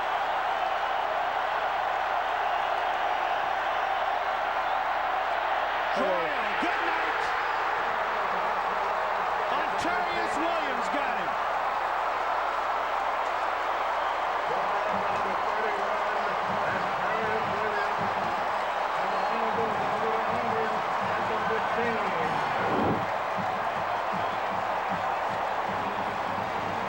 Auburn brings a blitz from both sides. Travis Williams from the right, Ontarius from the left. Once again, you see left tackle Chris Camps goes down to help the guard. The blitz comes, and Ontarius too fast to come in that late. 3:31 to go. Irons on the carry. Kenny Irons with a couple yards, and that's about all. Alabama 2 times out left. Auburn with all of its timeouts. Obviously, that's not a factor for Auburn. And you go back to the end of the first half, Andy, that touchdown Auburn got after the Alabama defense had kind of righted the ship just a little bit, but a big, big touchdown. Don't know if anything would have been any different or not in the second half, but certainly that was another nail late in the first half. Certainly stopped any momentum at that point for Alabama. Irons with 98 yards rushing tonight. And he's going to lose a couple of those yards on that play. D'Amico Ryan's making his presence felt. Finalist for the Butkus Award. Finalist for the Butkus. Alabama, that's their second timeout of this half. Butkus, Bednarik, and Draddy awards, and a semifinalist for the Lombardi and Lott awards. And as good a guy, good a young man as you'd ever want to meet.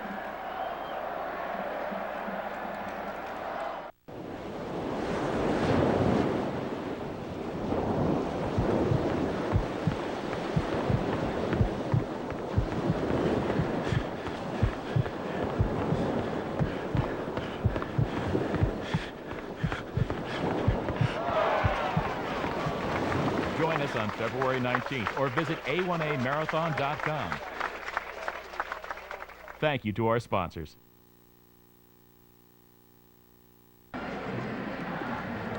.229 to go in this one. Where does this game send these two teams? For Auburn, still an opportunity for the SEC championship game with LSU and Ole Miss, and then LSU and Arkansas. Both obviously will be in very good bowl games, January 2nd bowl games, you would think. 3rd and 8 for Auburn. Irons the carry. And Kenny Irons taken down at the 22-yard line. And Irons unofficially over 100 yards for the 6th consecutive game. You almost expect Irons to break that cut right there and bust one loose. Been so close all day. 28 carries, 103 yards on the night for Kenny Irons unofficially. My name is Izzy Paskowitz, and I've been running surf camps for autistic kids for 7 years. What's perfect for us is see that screaming and the kicking when they go out, and when they turn around and ride that wave in, it's just nothing like it. And there's the parents, tears in their eyes, saying, we've had a lot of tough times, but today was just a perfect day.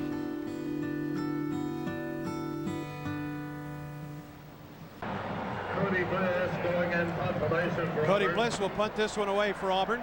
Brandon Brooks and Simeon Castile deep for Alabama. Brooks and Castile to receive.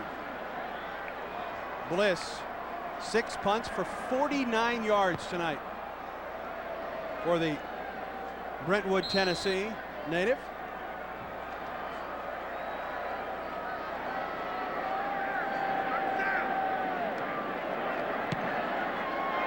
And that's the worst of the night for Cody, easily. And Alabama will have very good field position, but very little time. Out of bounds at the Auburn 46. A 23-yard punt. Just a 23-yard punt for Bliss. So 2:13 to go in this one. Auburn trying to win for the 4th straight time against Alabama. If so, his senior class would become the first at Auburn since 1989 to win 4 in a row against Alabama. Number 14. John Parker Wilson now in at quarterback. So Brody Croyle's night apparently is over.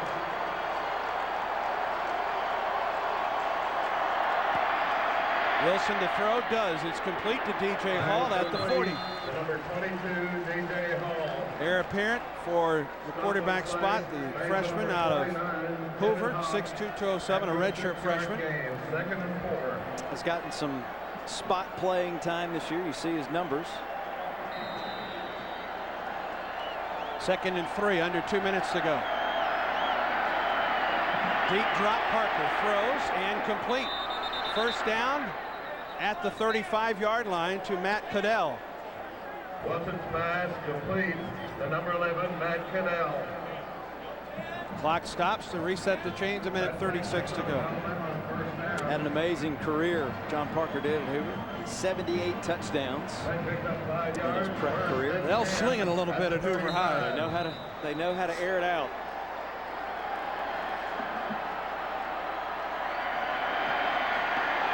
Throwing to the end zone and incomplete. Intended for Cadell. Back there for Auburn was Pat Lee.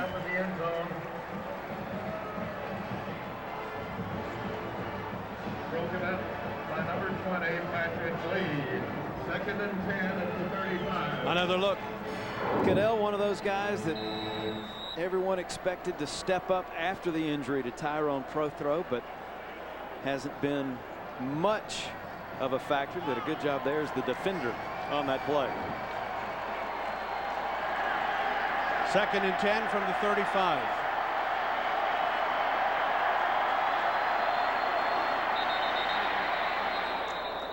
And some movement.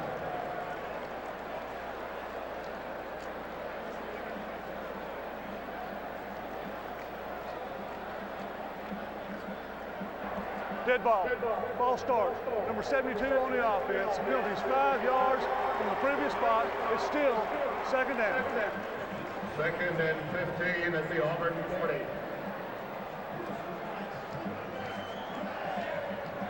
1:24 to go. Tigers hoping for help from Ole Miss and/or Arkansas down the stretch and make their way to Atlanta.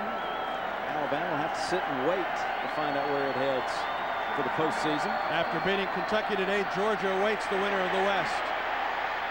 Wilson looking for somebody open. Throws back across his body, and it's incomplete. Flag's down. Going to be a late hit. Oh, excuse me, he went over the line of scrimmage. My mistake. Stanley Clover again, coming around the corner, forcing John Parker Wilson out of the pocket.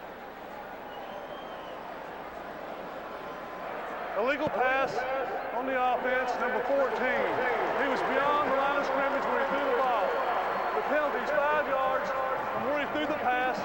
It is a loss of down also. It'll be third down. That'll be the 12th penalty against Alabama. Auburn has been penalized only twice tonight. You recall, you look all the way back to that Georgia Tech game. Penalties was a problem for Auburn that night. It was a big problem that night, in turnovers as well. 3rd and 18.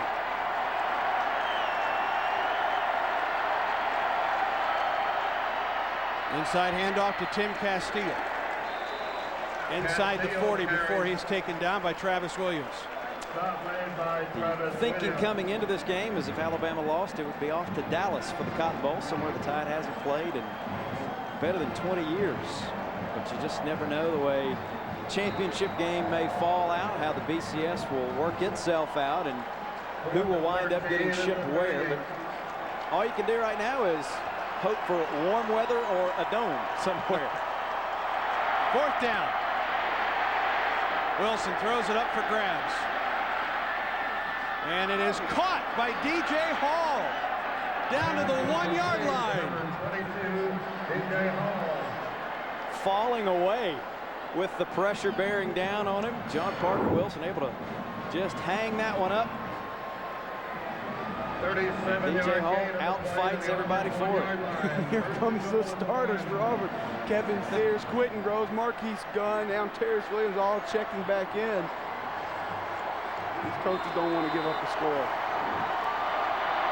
Wilson on the carry. He dives in for the touchdown for Alabama. It will make the score closer. It really won't indicate how this game went. He stretches out across the goal line for the touchdown. Alabama will go for 2 here. And all the talk this week about #1 offense versus #1 defense, it was really the other matchup that was the biggest factor in this game. How could Alabama's offense handle the Auburn defense? And the answer was not very well tonight. Auburn defense that was top 2, top 3 most of the year in the SEC. Last couple weeks had taken a beating from some passing yards, but probably played one of its best games tonight. Wilson on the 2-point conversion, and it is complete to Hall.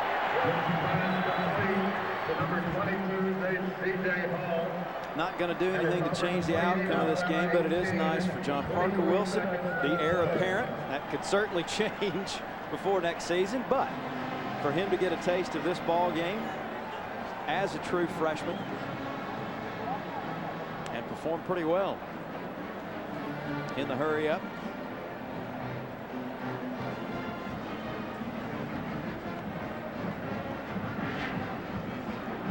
.23 seconds remaining. And this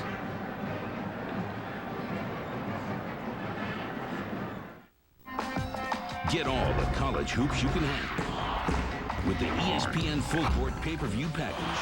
Unbelievable! More than 450 games you want to see. Yes! Top conferences, critical matchups you won't get without ESPN Full Court. Hoops Heaven from the people who live and breathe college basketball. ESPN Full Court. Watch on TV or online.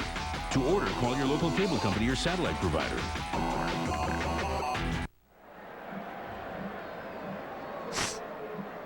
.23 seconds remaining. Tigers on top, 28-18. Late touchdown by Alabama, setting up for the onside kick from Jamie Christensen. And it's tipped and recovered by Auburn. Patrick Lee comes up with the fumble recovery. And a little bit of pushing and shoving. Of course. And what a feat for some of these Auburn seniors, Marcus McNeil and T.J. Jackson, Ontaris Williams, Travis Williams, to beat Alabama 4 years in a row. Just with the win tonight, they will tie as the winningest senior class in Auburn history, and the bowl game they have the opportunity to set the record. Unbelievable. Yeah.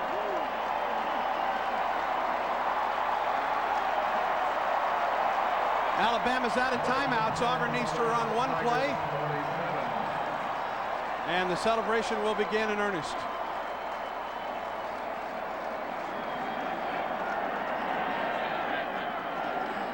For the fourth straight year, the Auburn Tigers have beaten the Alabama Crimson Tide, a 21-point first quarter as Tommy Tuberville gets the Powerade bath. The difference in this one, the final score from Pat Dye Field at Jordan-Hare Stadium, Auburn 28, Alabama 18. For my partners, David Crane and Cole Kublik, Andy Bertram, our entire CSS crew saying so long. Thank you for joining us tonight. Auburn wins against Alabama 28-18. See you, bud.